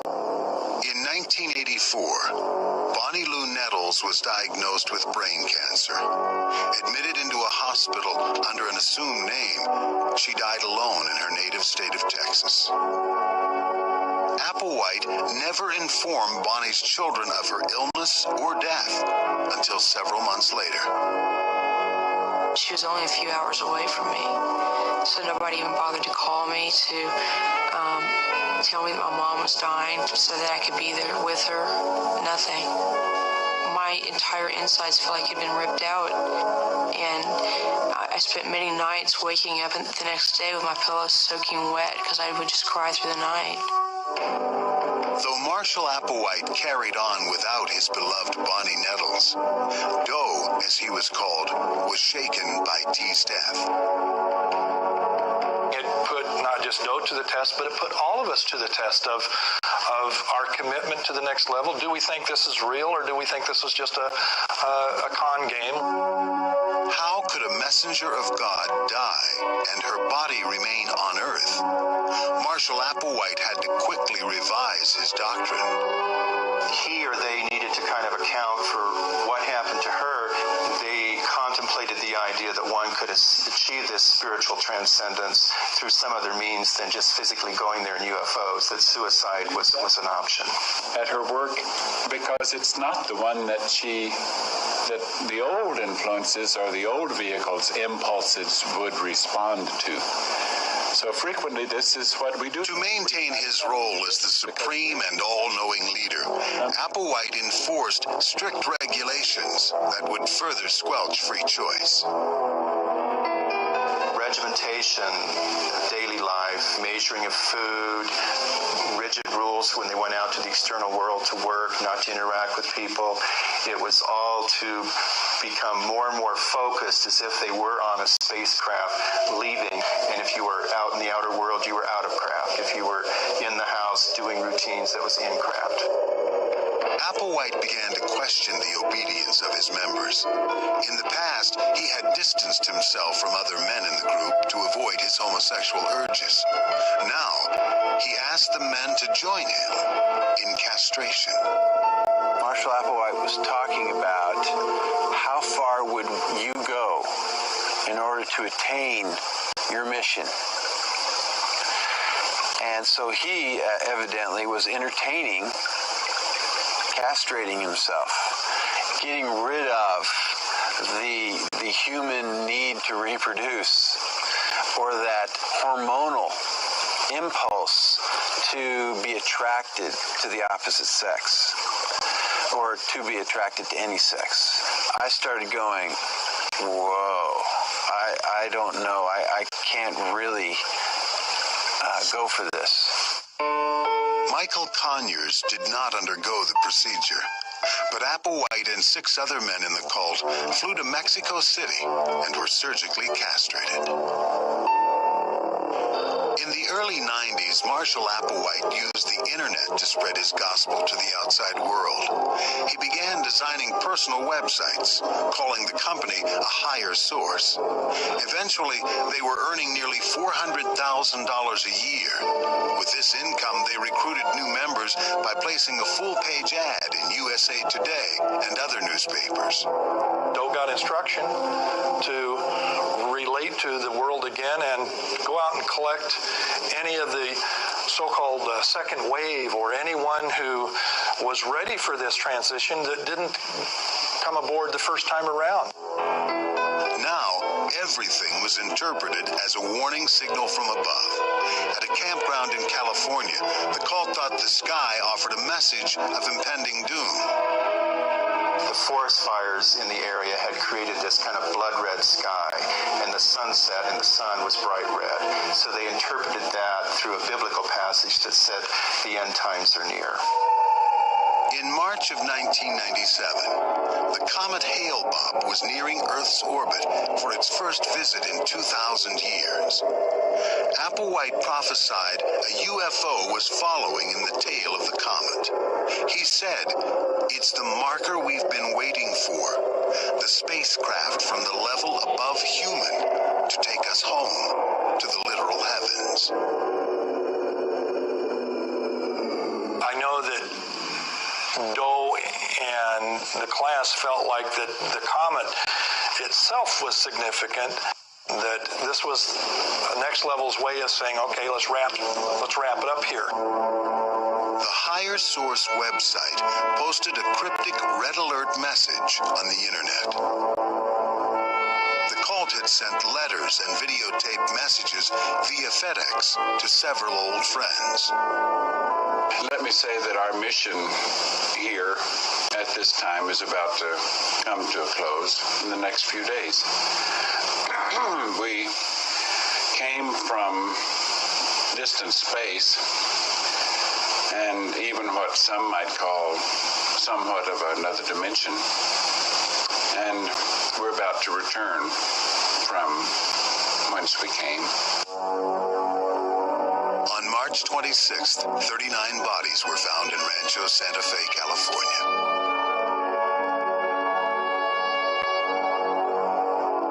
You can follow us, but you cannot stay here and follow us.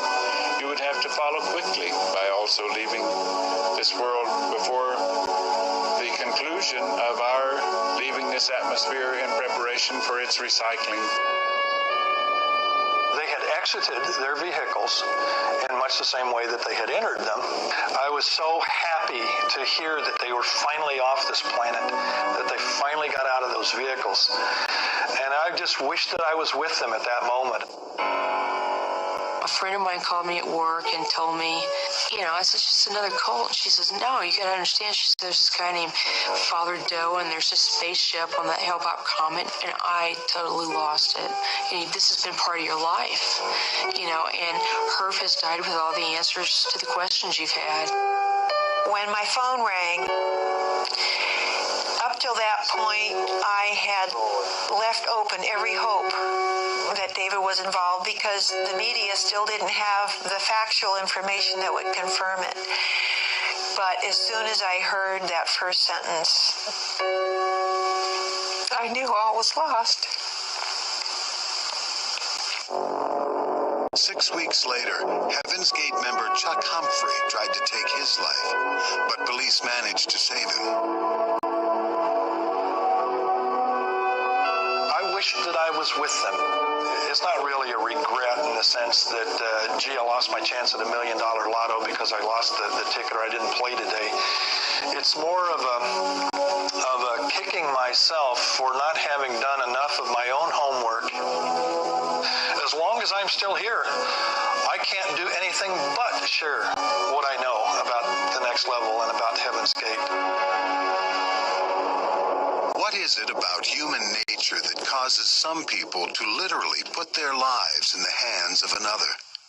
13-year member Michael Conyers recalls the first time he met Applewhite.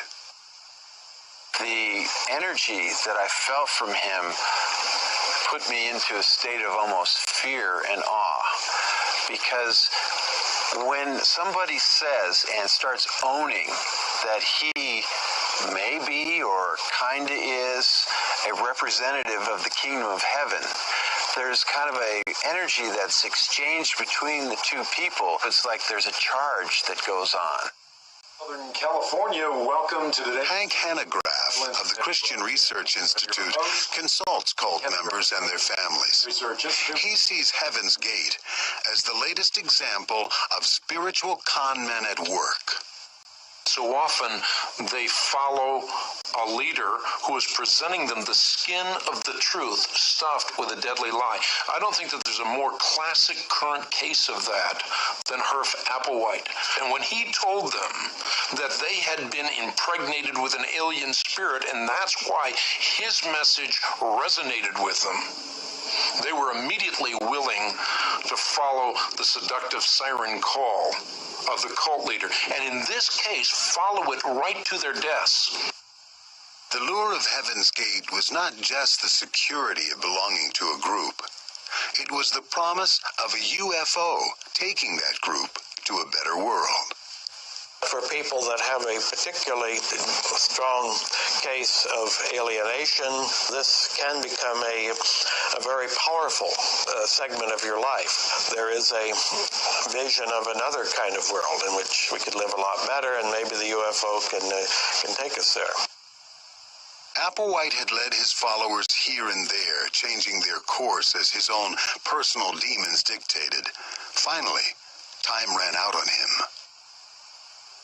In the case of Heaven's Gate, originally the shift was to a waiting mode.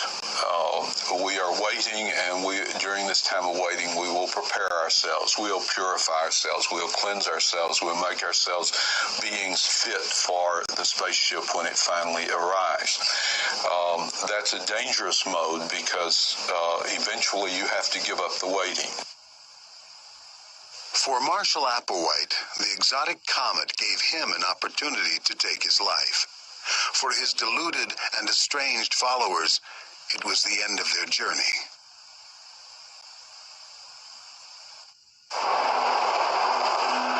A few miles from Rancho Santa Fe and the Heaven's Gate Mansion, the students of the Unarius Academy attend classes in past life therapy, interdimensional physics, and the psychology of consciousness. In 1954, Ernest and Ruth Norman founded Unarius in Glendale, California.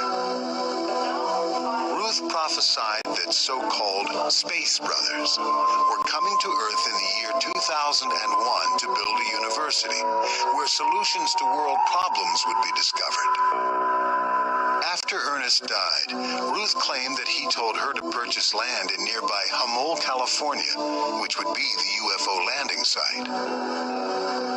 They are coming to Earth and will land here. I bought this acreage for that purpose. In 1994, when Ruth Norman died, 25-year member Charles Spiegel became director of the Unarius Academy. Back in 1949, he had a vision in a post office in Los Angeles that would change the course of his life. I was walking through a dim-lit corridor to pick up some mail. Right in front of me, a picture appeared out of the so-called blue. And it's just like a TV picture opened up, and it was a life-size picture of a woman smiling down at me. This experience prompted Spiegel to study metaphysics and Eastern philosophy. His research led him to a book written by Unarius Academy co-founder Ernest Norman. Norman wrote about past lives, psychic travel to other dimensions, and UFOs. Charles Spiegel contacted the Normans and asked for a meeting. When the doorbell rang and the door opened, Ruth Norman stood there at the threshold, and she was the exact likeness of the vision that I had in the U.S. Post Office in 1949. The Normans used their supposed clairvoyant powers to receive readings about Spiegel's past lives. Information, they said, came from the Space Brothers. They told him he had been Pontius Pilate, and they reenacted his life as the governor of Rome who had condemned Jesus of Nazareth to be crucified. That was my first introduction to the reality of learning about one's other self or the existence in previous lifetimes. It's the same person. What one has done before still is a part of your persona. Spiegel says over 20,000 members purchase books, visit the website, or the Southern California Center itself. One of his students, Marion Kemis, claims to have had her own vision before she came to Unarius. We were out looking at the stars, just enjoying the night, and suddenly we looked behind us, and there, hovering on the ground next to us, was a UFO. It was the most incredible light show. It had all the colors of the rainbow, and they went around the perimeter of the craft, and they were all just like scintillating or dancing, just like vibrating. It was just incredible. It just hovered there and it was completely silent. And they've been coming around for a long time. I'm just lucky I've got to see them. Marion Kemis interpreted the UFO sighting as a visit from friendly space brothers, the same ones from whom Ernest and Ruth Norman claimed to be receiving transmissions. Marion believes that Ernest Norman once mentally traveled to Mars and brought back important information about the red planet. He psychically visited the planet Mars underground where the civilization of the Martians reside. A supernova came and they had warning of that. It was going to come and burn the top of their planet. It was totally burn them. I don't know if you've ever seen pictures of Mars where you've seen kind of canals. Those are the underground huge tubes where the Martians are living. The 19th century notion that there are so-called canals on the surface of Mars has been thoroughly and definitively debunked, but Unarians remain convinced. Like many UFO believers, the Unarians claim to have information which has been revealed to them alone. Through messages from the Space Brothers, Marion Kemis claims to have discovered information about a dark past which still haunts her. In my last lifetime, I lived during World War II, and I was a French prostitute that I had taken up with a German officer just to protect my butt. The French resistance found out about me, and they threw me and all my belongings out in the street. And the mob that mobbed me and shaved my head there is the reason why I was so afraid of crowds now. Another student, William Proctor, also experienced visions connecting him to World War II. When I came into this life, I had leg problems. My mom would take me to the doctor over and over and over again. The doctor could never figure out why my legs hurt. But the picture that dropped into my consciousness, I had been shot down. I was an officer, a colonel, in the Luftwaffe Air Force. And I survived, but my legs were crushed in this crash. That's what was causing the pain. Another student, William Proctor, also experienced visions connecting him to World War II. When I came into this life, I had leg problems. My mom would take me to the doctor over and over and over again. The doctor could never figure out why my legs hurt.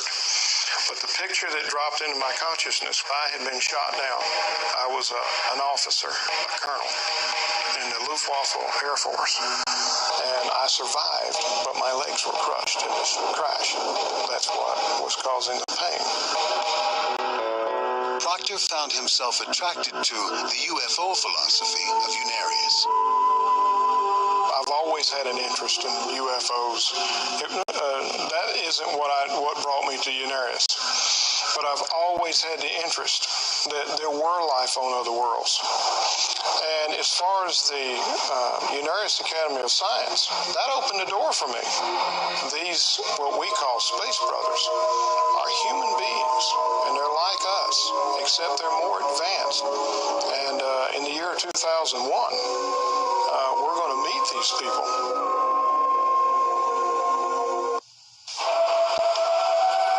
Because of its UFO beliefs, the Unarius Academy received a great deal of publicity following the Heaven's Gate suicides in March 1997.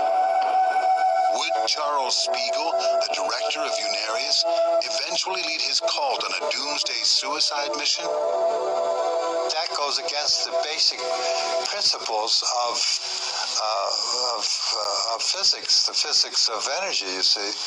That's not what Unarius teaches, and that is to be responsible for yourself and for your actions. We are normal. I mean, we go out, we live everyday lives, we work, we have good jobs. We don't cut ourselves off from our family and friends. Taking one's life is a negative experience. Why would these people commit suicide over a so-called UFO following a comet? The only thing that was following that comet was those people's past, and it caught up with them. Spiegel claims the Heaven's Gate suicides were a futile act that goes against all of the Unarius teachings. When I was asked by the media at the time, what do you think of Marshall Applewhite and Heaven's Gate? And my remark was, they got off at the wrong exit. and they had a head-on collision. The Unarians' main focus is on the year 2001. Co-founder Ruth Norman prophesied that the first spacecraft will land in the Bermuda Triangle, followed by 32 others in Hamol, California, on 68 acres of land high above the Unarius Academy of Science. One of the brothers actually spoke to Ruth Norman, and he described that there would be 33 spacecraft of varying sizes that had been specially built that would land one on top of each other and lock in.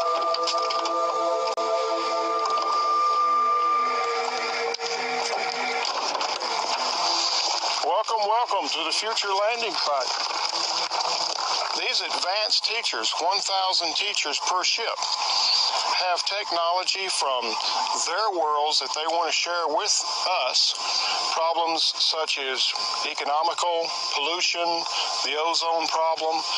They have the problems that we have on this planet. They have gone through every one of these problems.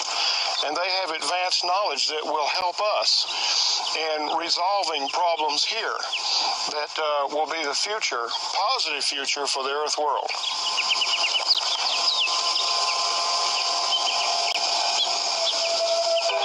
Hamol is also the site of an annual Unarius psychodrama called the Conclave of Light. In the performance, Unarians work through their supposed past life experiences. Many Unarians fear that this secluded location may become a battleground if hostile government troops attack the peaceful brothers from another world. You know, are we, as in the past and in movies, going to get out all the armed forces and train our guns on them, chase them down, or have we advanced a little bit farther and are open to the fact that there is more intelligent life in the universe than ourselves?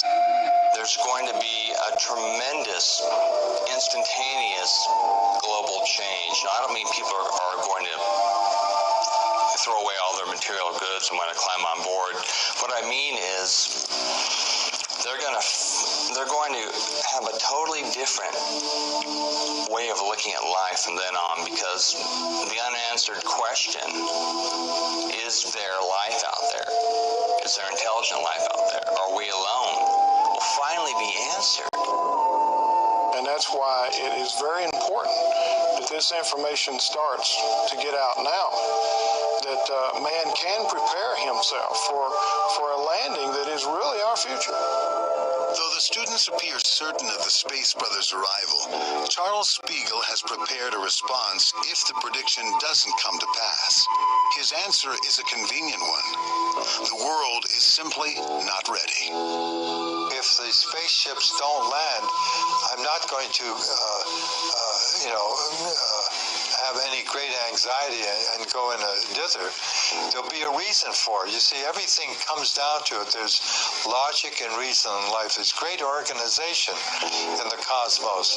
Now, because we're disorganized and have, you might say, gotten off the highway, that doesn't mean that the highway doesn't exist. You didn't pay attention to the traffic signals.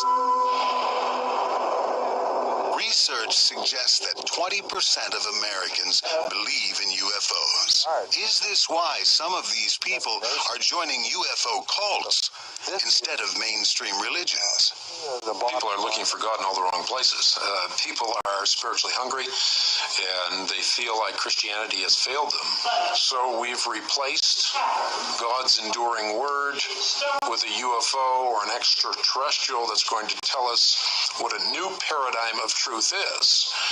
And if you look, for example, at the Unarius Academy, what is the new construct of truth? You'll find whole civilizations, they have mastered their life. All too many people have uncritically bought into the story, not because the evidence is there, but they want to believe it's true.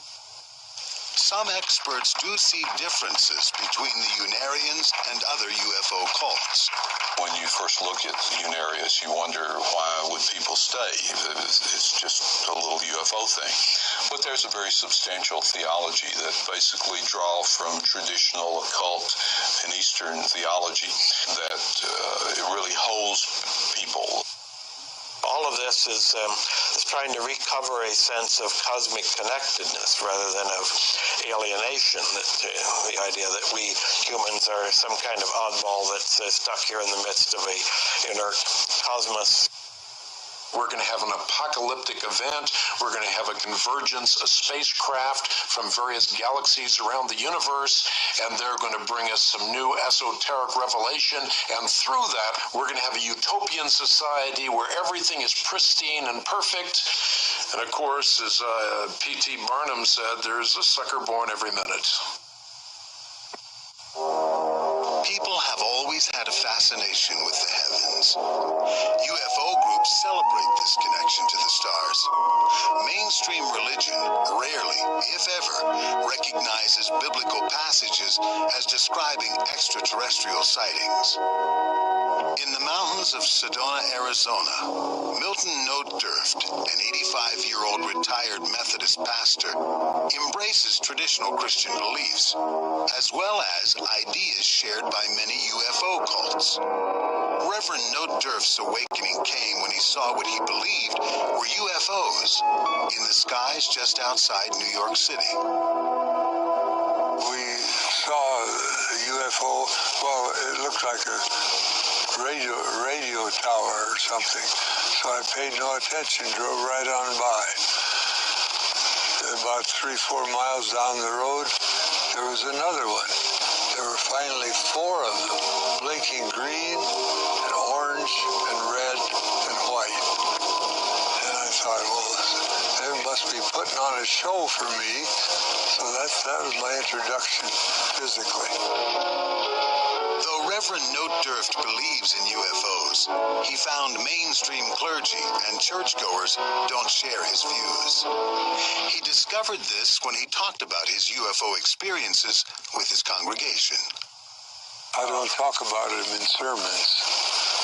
I did once, and that was a mistake, because I thought this was going to change the world in a week or two.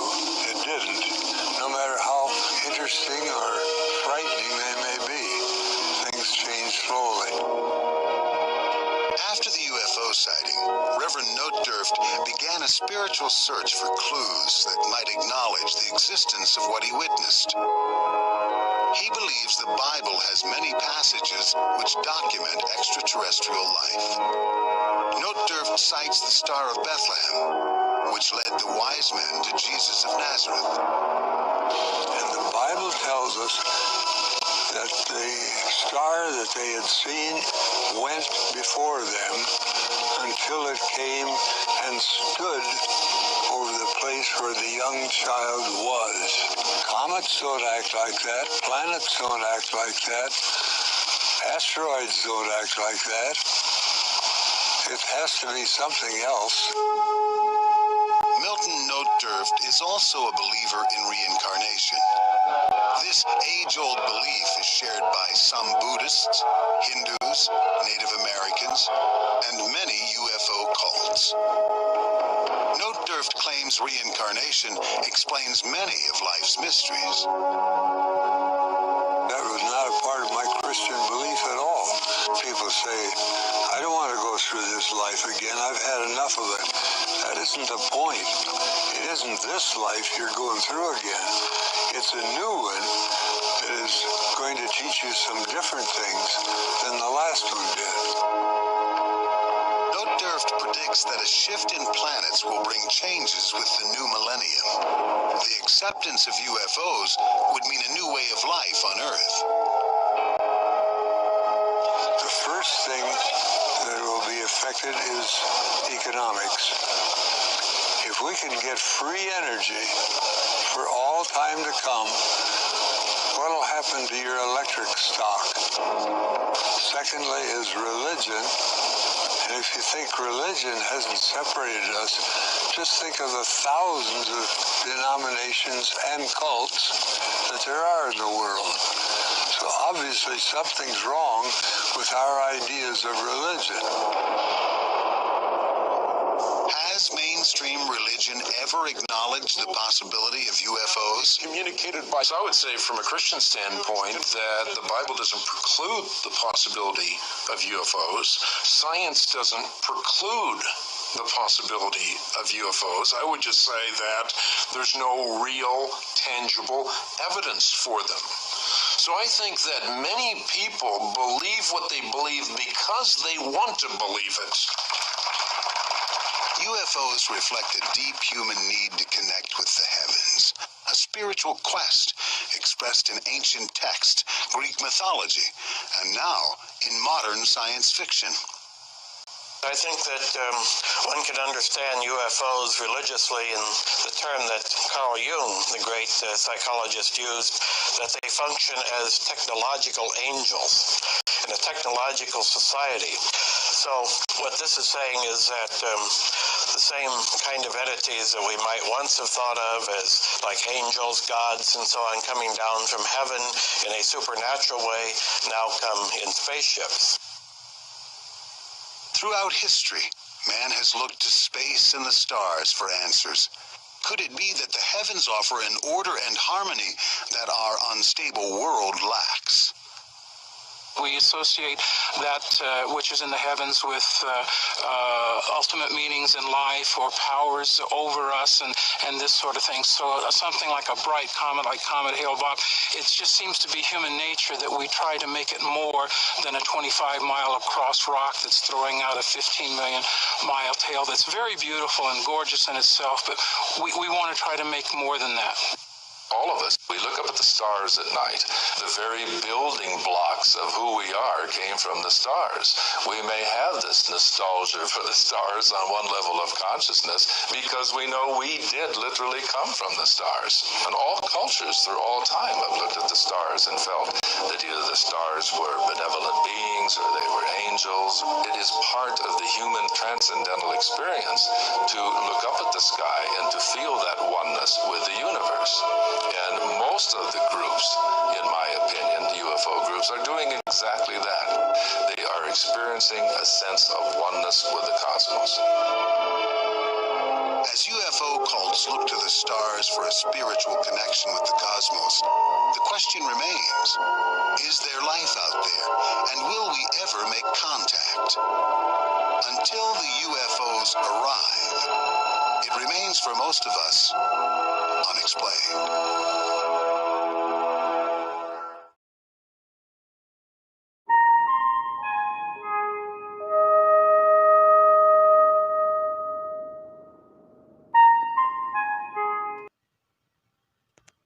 So welcome back, guys. Hopefully you found that educational and informative and not a least bit entertaining, because it wasn't meant for entertaining purposes. It was indeed meant for educational and information purposes as part of the Fair Use Act. But certainly there was a lot of interesting comments coming through the course of that presentation from you guys there, and it does seem to be something that did strike a little bit of interest and thought-provoking conversation among you. So there you can see Just Do It, the Nike trainers, the Nike decades, if you are curious as to what particular sneakers they were. And there is the 3 foot by 3 foot purple cloak that was put over each and every body that committed themselves. 39 members. So as I was sort of mentioning out and pointing out during that presentation, there's certainly a lot of New World Order Illuminati references there in the numerology, the colors, and all sorts of stuff. So anyway, let's get rid of that. Let's return to the thrift store studio, because that is what it is. And now I am back in my glorious black and white. So glad you enjoyed that. And thank you, Martha, for your kind comment there, saying it was a good show. And it does take hard work. I mean, it's not back-breaking, labor-intensive work, but it does take a little bit of time and effort. Welcome, Glynis. That's all right. I'd rather you guys listen, pay attention. Sounds a little bit like guys hiding in mountains, if you get my drift. Well, I've been a strong believer for many, many, many years that we are going to be seeing some kind of hoax alien invasion.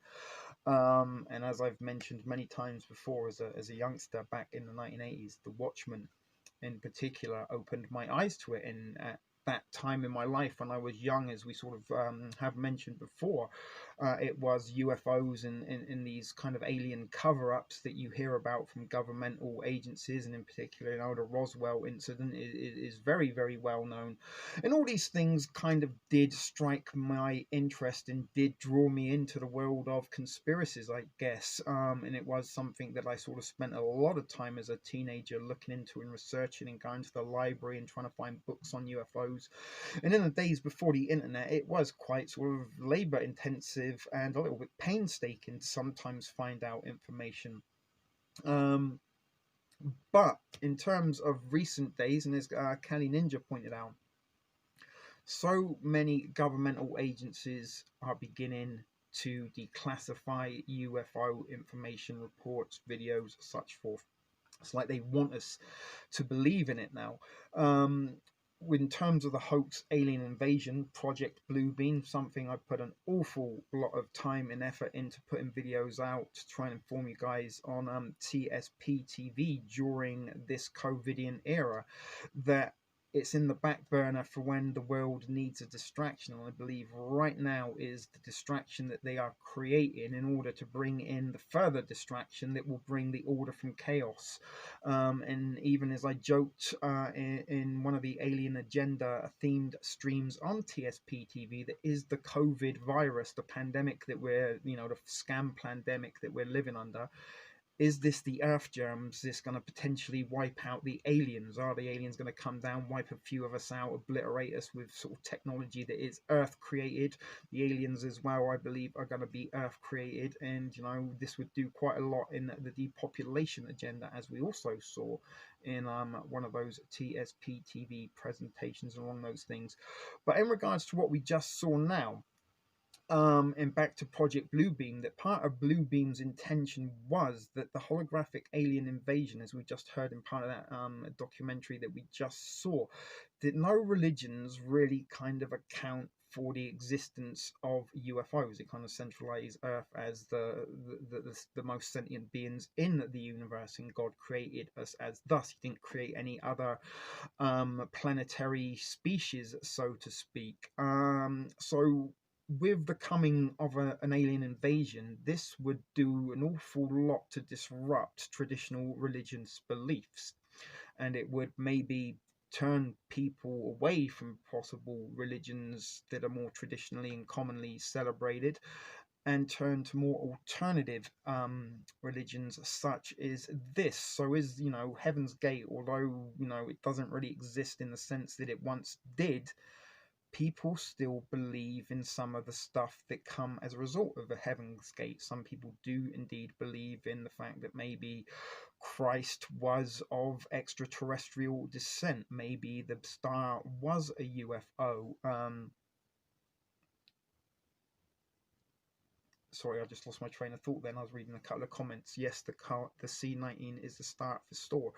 And we've been living under this for 9 months, and in the last 9 months there has been more and more UFO reportings and sightings and declassifications from governmental agencies around the world that would lead me to suggest that it is only a matter of time before we do see or hear of some impending alien advancements or arrivals on Earth. If or not they claim they've been living here for some time, if or not they claim that they are on their way, who knows? But the one world government, the one world religion, and the Great Reset.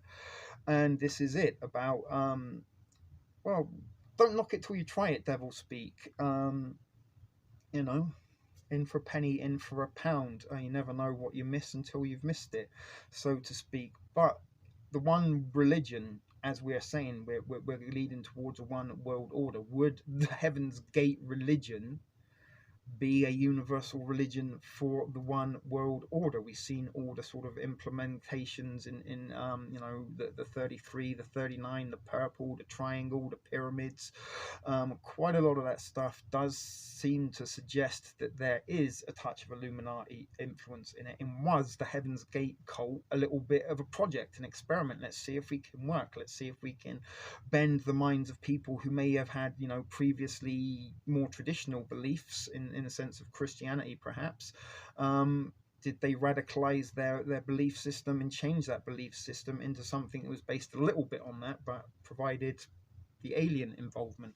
And if or not we are going to see aliens, are they going to come here and live with harmony, or are they going to come as an invading race? So the great reset would come, you know, an alien invasion. That would be a wonderful platform to reset on, because it is a universal threat that everybody would be aware of. And again, with the kind of Watchmen HBO follow-up series that kind of takes place in our time after the events of the 1985 hoax alien invasion, that still they carry out smaller hoax alien, not necessarily invasions, but they teleport like alien beings onto random cities around the world just to let them believe that there still is a threat from above, and they need to comply under the directive of the new one world order that people are living under. So this would be a wonderful way to reset the world. Not just that, oh look, you know, religion up until now, they taught us about this, but they were wrong, they misled us. And bear in mind that prior to things like Islam, Christianity, and Hinduism and Sikhism, there are ancient religions that have since been forgotten and no longer practiced. And some of these religions that we speak about now, Christianity in particular, it did a very, very good part in trying to wipe out any religions that didn't necessarily agree with what they had to say. The pagans in particular were religion that the Christians didn't really like, in particular the Roman Catholic division of that. They come in and did an awful lot of taking out the pagans. And then back in the 1600s, when they were burning witches and stuff, these were people who practiced pagan beliefs, no satanic practices in paganism. They believe in the sun, the moon, and the earth. They don't have a Christ or an antichrist, so to speak, or a creator of sorts. They just believe in the fact that the sun brings life. But they were labeled as Satanists, and they were pretty much not necessarily made extinct. There are still pagans who exist to this day, and there is even like neo-paganism that is sort of coming back in with some of the younger hipster kind of crowds. But these younger crowds, like the climate cultists and all these sort of younger minds that are being molded in controlled, I guess, or for want of a better word, into the desired thought patterns of the one world order. Because, you know, bear in mind, many of us are boomers and Gen X members. We haven't got that long left on this planet. I mean, I hope so, but, you know, bearing in mind, if we sort of live to 75, then I ain't got that longer left, although quarter of a century is quite a long time. But still, 50 years old, I've had the better part of my life, that's for sure. But it is the younger generation that will be growing up in the one world order, if that indeed is what is on the cards. And we are in the beginning of the transition from the old normal into the new normal. And, you know, we keep hearing about the new normal. And would aliens just go to contribute to that? Oh, well, fuck me, you know, not only have got COVID to live with as part of the new normal, now we've got fucking aliens. We've got to live with them. This is all the new normal now. We've got to forget the old normal and the old ways, erase some of these old religions that didn't account or contribute to the alien factor. And there you go. Here we have it. We have out of the world unifying threat. We have the reason for a global reset, and we have a reason for a global government to look after us. The Catholic Church signed seals with all other the religions. Well, the Catholic Church and Catholicism, and again, I'm going to mention this because back then the Roman Empire was the one world order. and they were the original fascist one world order, for want of a better description to them. And during their reign and under their empire, they had many dissident fractions of different religious beliefs. So in order to try and combat this, they created what is known as the Catholic faith. And the Catholic, or the word Catholicism in from Latin, means universal, the universal religion, and it is made up of a multitude of religions that were under the Roman Empire at the time, and the Caesar, who happened to be a pagan Caesar at the time, I think it was Augustus, although I may be wrong, it was him who commissioned all the religious clerics of the time that were under the Roman Empire to Rome, said, come to Rome, let's have a little bit of a think tank, let's see if we can come up with a one religion for our Roman Empire. And thus Catholicism was born, and that is why it contains, the Old Testament is essentially Hebrew Judaism, the New Testament is Christianity. Christmas is traditionally not necessarily wasn't part of the Christian faith, it was traditionally celebrated in the pagan faith. The 21st of December is the winter solstice, the shortest day of the year, and the pagans would celebrate this.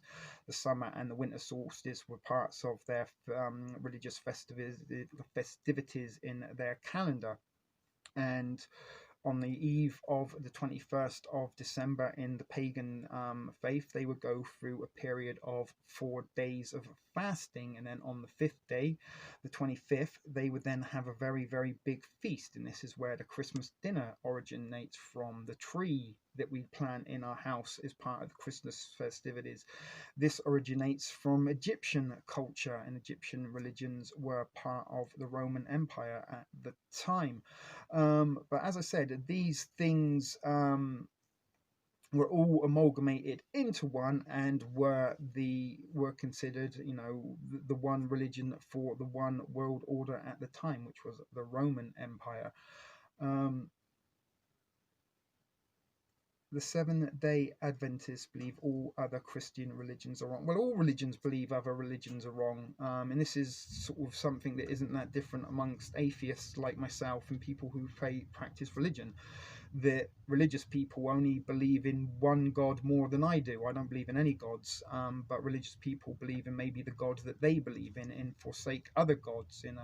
Just the other day, I had a passive-aggressive Christian lady attack me on Facebook over a comment I made, and it was very much along the lines, well, rather than risk spending eternity going to hell, which she meant I was going to hell because I didn't believe the same thing that she believed, I'd rather not take my chances and believe in religion. My response was, well, by that logic, why don't you believe in all religions to cover your base, rather than putting your one chip on 33 on the roulette board? Why don't you, cover your bases so you can at least gain something in return? But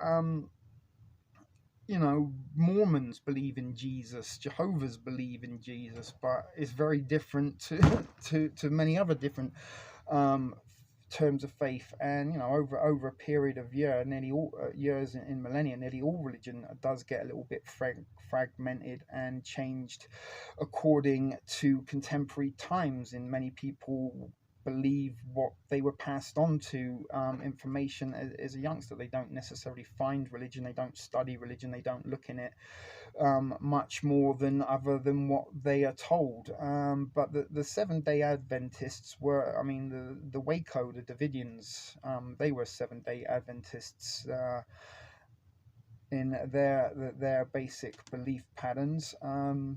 But there you go, banks, church, and military, and these are indeed three of the things that do have an awful lot of control and determination on how we do live our lives. Sorry, I'm losing my train of thought a little bit then. But as I said, religion, in mythology, in faiths, in cults, there's a fine margin between them all. And when people stop believing in religions, then they become mythology. Once upon a time, the Romans had their own gods. The Greeks had their own gods.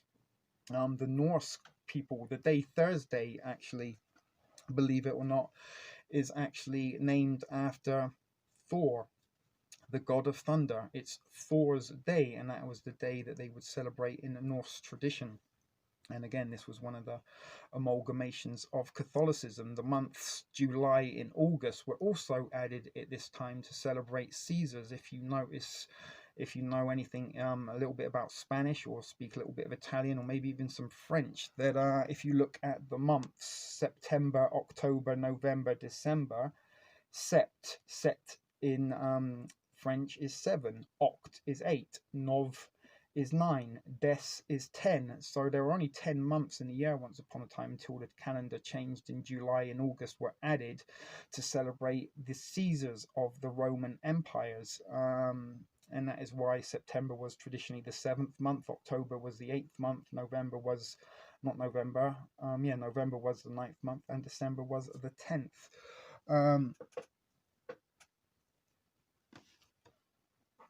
I'm a Viking, Valhalla. Yeah, I mean, goodness, the Vikings had a really cool religion, to be quite honest with you.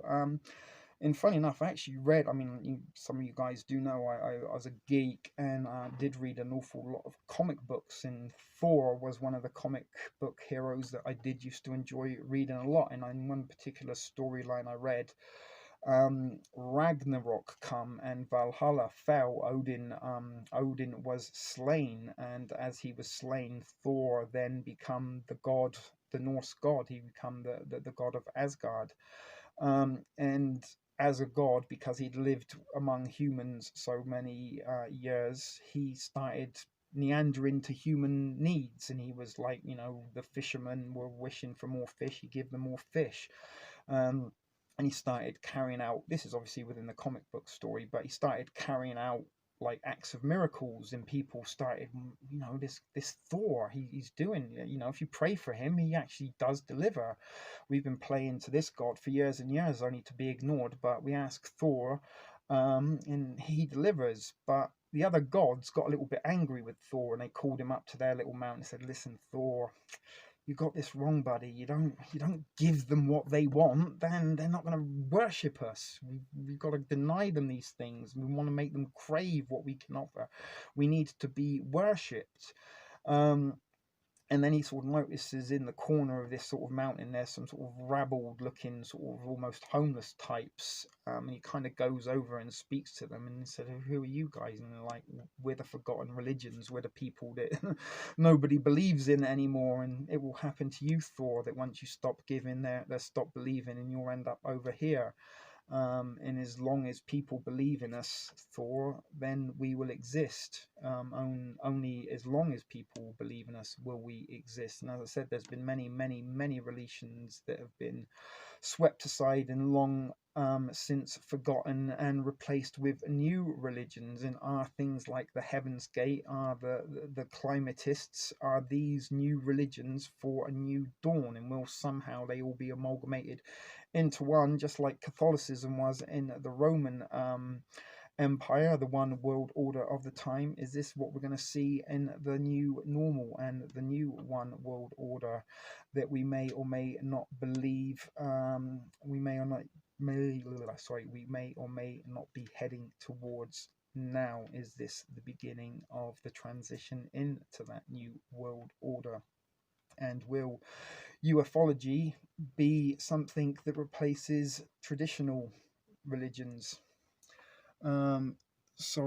I believe in God, but not churches. Me too. I feel the same. My husband is a Seventh-day Adventist, and he tries to preach to me all the time, but I tell him I read my Bible. You don't have to tell me. But this is the thing, you know, Islamic people read the Quran and don't believe in the Bible. And, you know, Hindus, Sikhs, Buddhists, you know, they all have their own sort of practices and beliefs, and depending on where you're kind of born in the world, depends on kind of what religion you do believe in.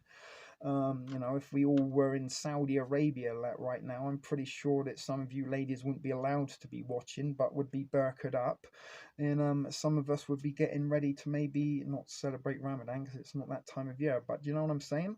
That where you're born in the world sometimes does depict what particular faith or religion you live under. And certainly if you know, the United Kingdom, United States, Canada, countries like this, they all kind of very much are prominently or were prominently Christian in their faith.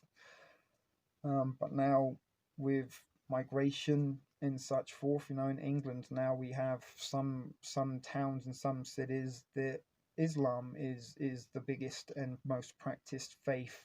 Last summer, even though there was lockdown restrictions, still 100,000 Muslims turned up to a park in Birmingham, England, to celebrate the end of Ramadan and the coming of Eid. But as I said, I never really bought into religion. I was raised a Catholic. I'm part Polak. I was born and raised a Catholic until I got old enough to sort of question and ask for myself. And then through researching and reading, I believed less and less. And without, I can't commit to something that I don't necessarily believe in totally, which is why I remain an atheist. But there's nothing wrong with practicing religion. If you want to practice religion, that is up to you. I've never ever told anybody to renounce their faith, and nor would I. That is something that makes up you. But I questioned what I was told, and I chose to look into it myself, and now that's why I believe what I believe. It wasn't to sort of upset or be radical or different or anything. I just can't buy into some of these religions, not just Christianity, quite a lot of them. But I have had a little bit of a call in towards Buddhism, and have often quite thought maybe I should go to the temple, and always feel a lot of calm, a sense of calmness when I'm around a temple. There's one actually quite close to the Dollarama that I used to frequent quite regularly, and on occasion I would sometimes just walk past and have a little look outside, and you sort of get that little sort of pins and needles-y feel, I guess. And there are bad religious people and there are good atheists, just as there are bad cops and good criminals. But as I said, everyone is allowed to believe what they want. But what I do try to bring here in terms of information is stuff that is real and is fact. And what we just saw was that little presentation was a lot of facts and real accounts of a cult that believed in a form of Christianity that contained UFOs. And this is what was considered a new age religion. And are we going to see an introduction of these new age religions replacing the faiths that have traditionally been followed? There's been more war and bloodshed over whose God is more important than probably anything else throughout history. And what was in that documentary, one of the guys at the end said is, has religion served us as well as it should have, or has it failed us? We don't live in harmony. There's no real love in brotherliness that deep amongst society in this day and age. And in particular now we're being told to distance ourselves and not necessarily associate with our families, and we need to quarantine and socially distance and all this stuff. We're getting more and more detached from what was once normal in our daily routines, and the new normal of being isolated and separated is becoming the way things are. And this is the dissociation. This is what the color purple is the color used to disassociate in monarch programming, and we are being bred and programmed to disassociate from the old normal. Right, they're trying to brand us and push this new normal on us, and this is why we're probably seeing so much purple everywhere. This is why almost every movie poster or TV show that has come out in recent months is saturated in purple. Yeah, I am getting a little tired, and I've been talking a little bit, so sorry about that if I am chatting a little bit too quietly. But we've been going 2.5 hours, so I'm going to start wrapping things up now.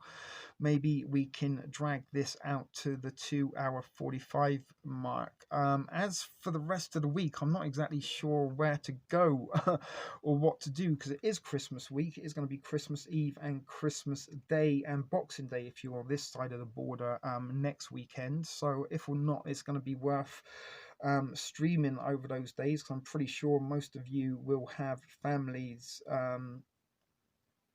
to be spending time with, but I'm not so sure exactly if or not we will think about doing something for the lost souls that may not have company, because I know there's going to be a few of you all. But for this week, it is kind of a little bit disruptive in the sense that it's Christmas. I'm not sure what you guys have got going on.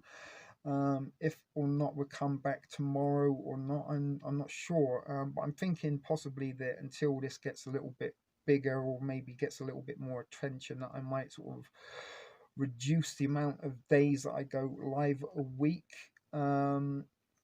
Maybe 3 days a week for the time being, not because I'm sort of backtracking on myself, just that we do got our Christmas period for, it's this week we got Christmas, then it's New Year, so it might be an idea to maybe sort of lessen things out a little bit until the holidays are over, and then maybe once the holidays are done, people will be a little bit more interested in tuning in with less going on, if you get what I'm saying.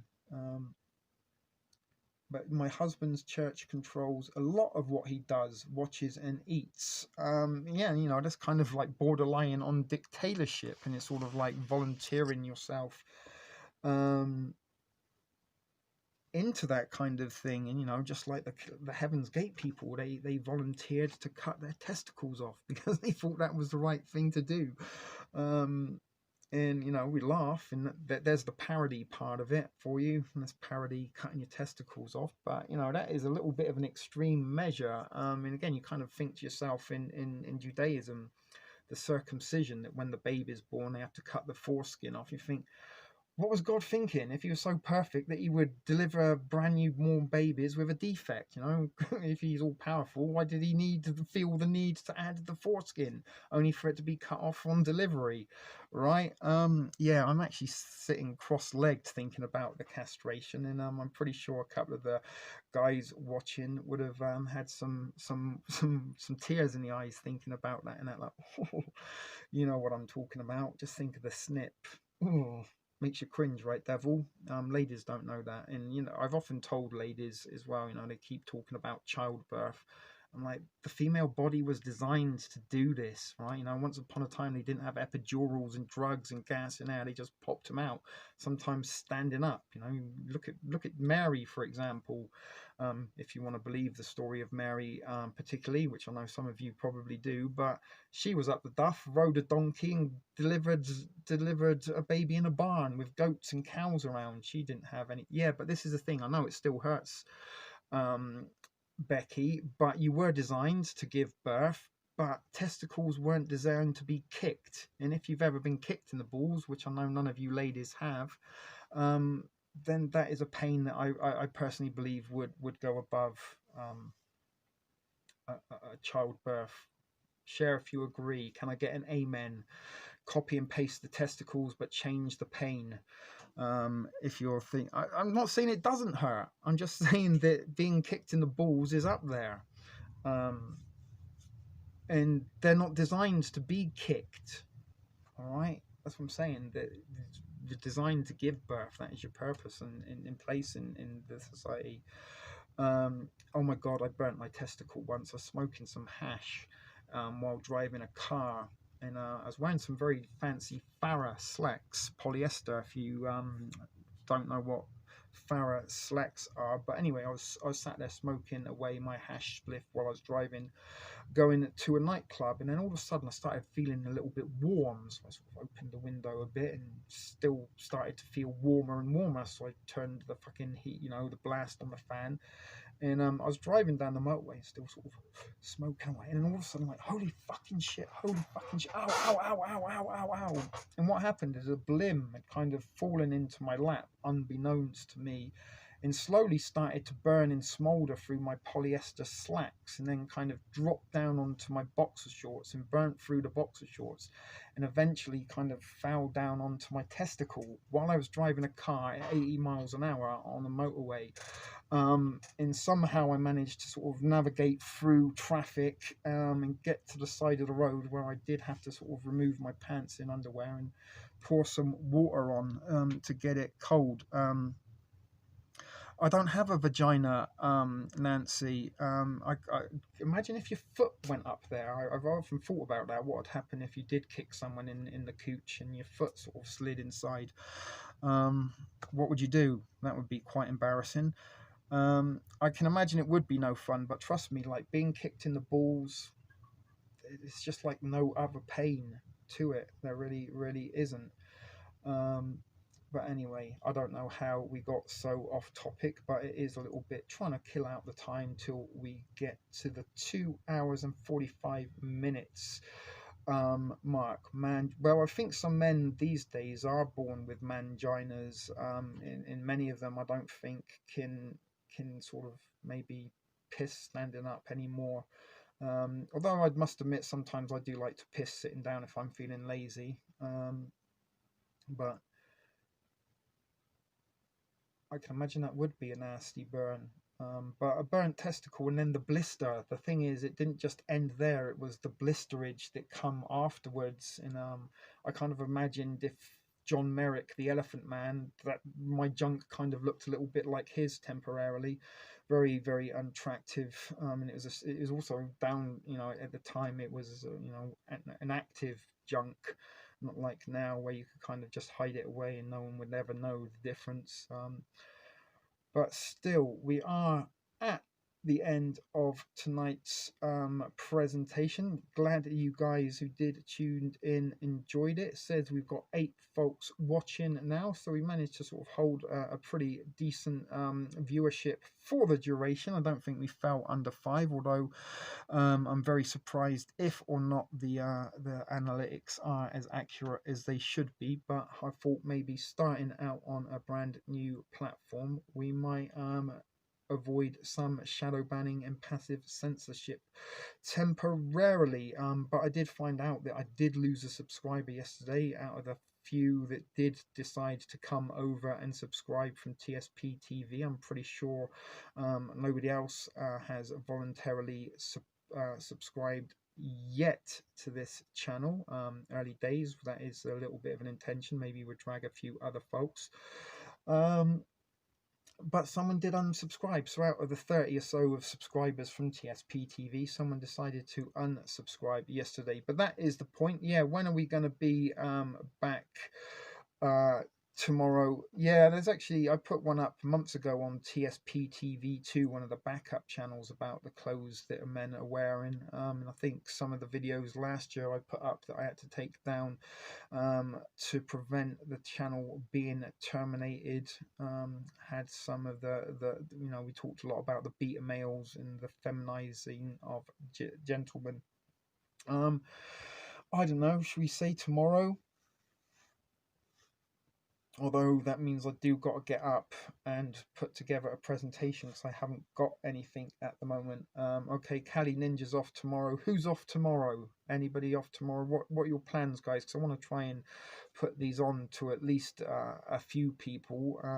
So if we can kind of commit and arrange to a time to meet, then we can probably get something together. It's not exactly a hardship to get something thrown together, although I might have some tomorrow. Same time, 9 p.m. is going to be the regular starting time, and left. Oh, Baby P's working tomorrow. That's a shame. Well, we've kind of got at least 3 or 4 people. So I'm guessing Martha's off tomorrow. Nancy, you never go anywhere. It doesn't matter what time of day or night we go live. You will be the first one there, I'm sure. I'm off every day. I'm retired. So am I, Martha, as it happens. Although I'm not exactly enjoying retirement as much as I should be at this juncture. But hopefully one day, touch wood soon, I'll be able to start enjoying my retirement a little bit more. So as I said, tomorrow is Monday. I guess we could come back tomorrow at 9 p.m. I do have to, as I said, put together some effort into putting together a little bit of a presentation for you, and what or not we'll be talking about, I don't know.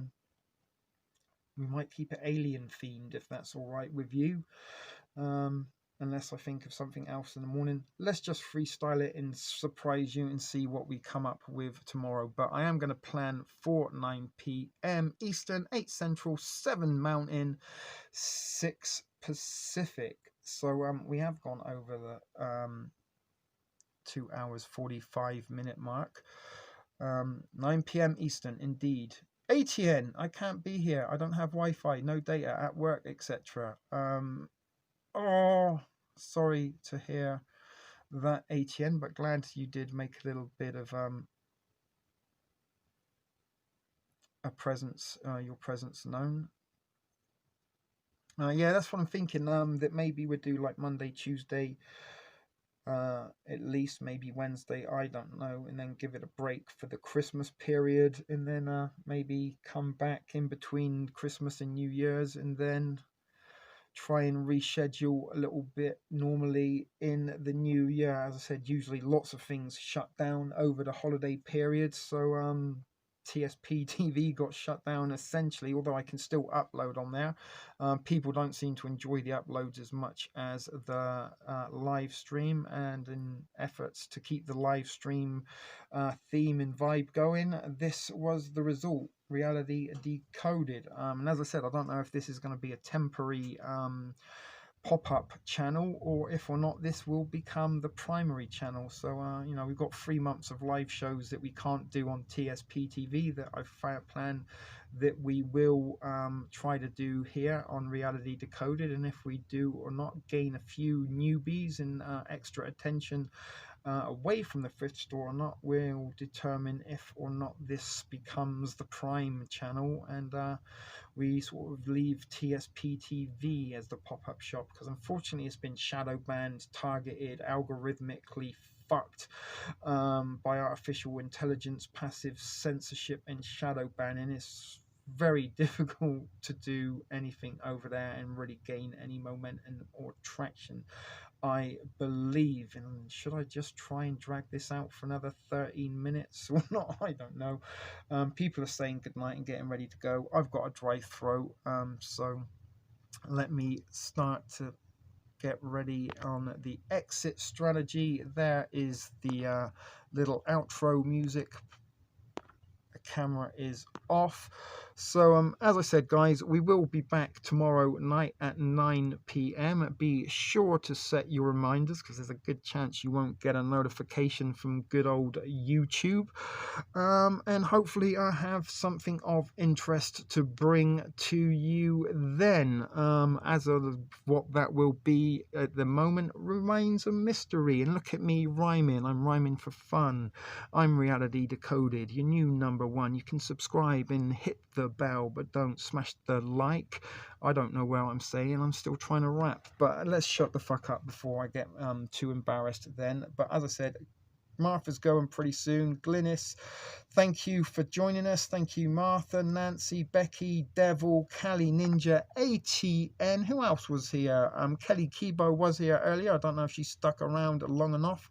Maybe she was in the corner taking notes. But as I said, tomorrow we will come back with some sort of mysterious content, although there is a good chance it might be alien themed, seeing as we have kind of gone a little bit along that road as of late. Thank you, Devil. Glad you appreciated tonight's presentation or show, whichever you want to call it. And I don't think you were alone. So as I said, we did try and do this yesterday, but only one person showed up, dear old Nancy. But tonight we had a much more impressive return on viewership. So thank you again, guys, for tuning in. This is Reality Decoded, part of the Shit Video Production Group. We'll see you tomorrow at 9 p.m. Eastern. Till then, take care, and remember, be excellent to each other.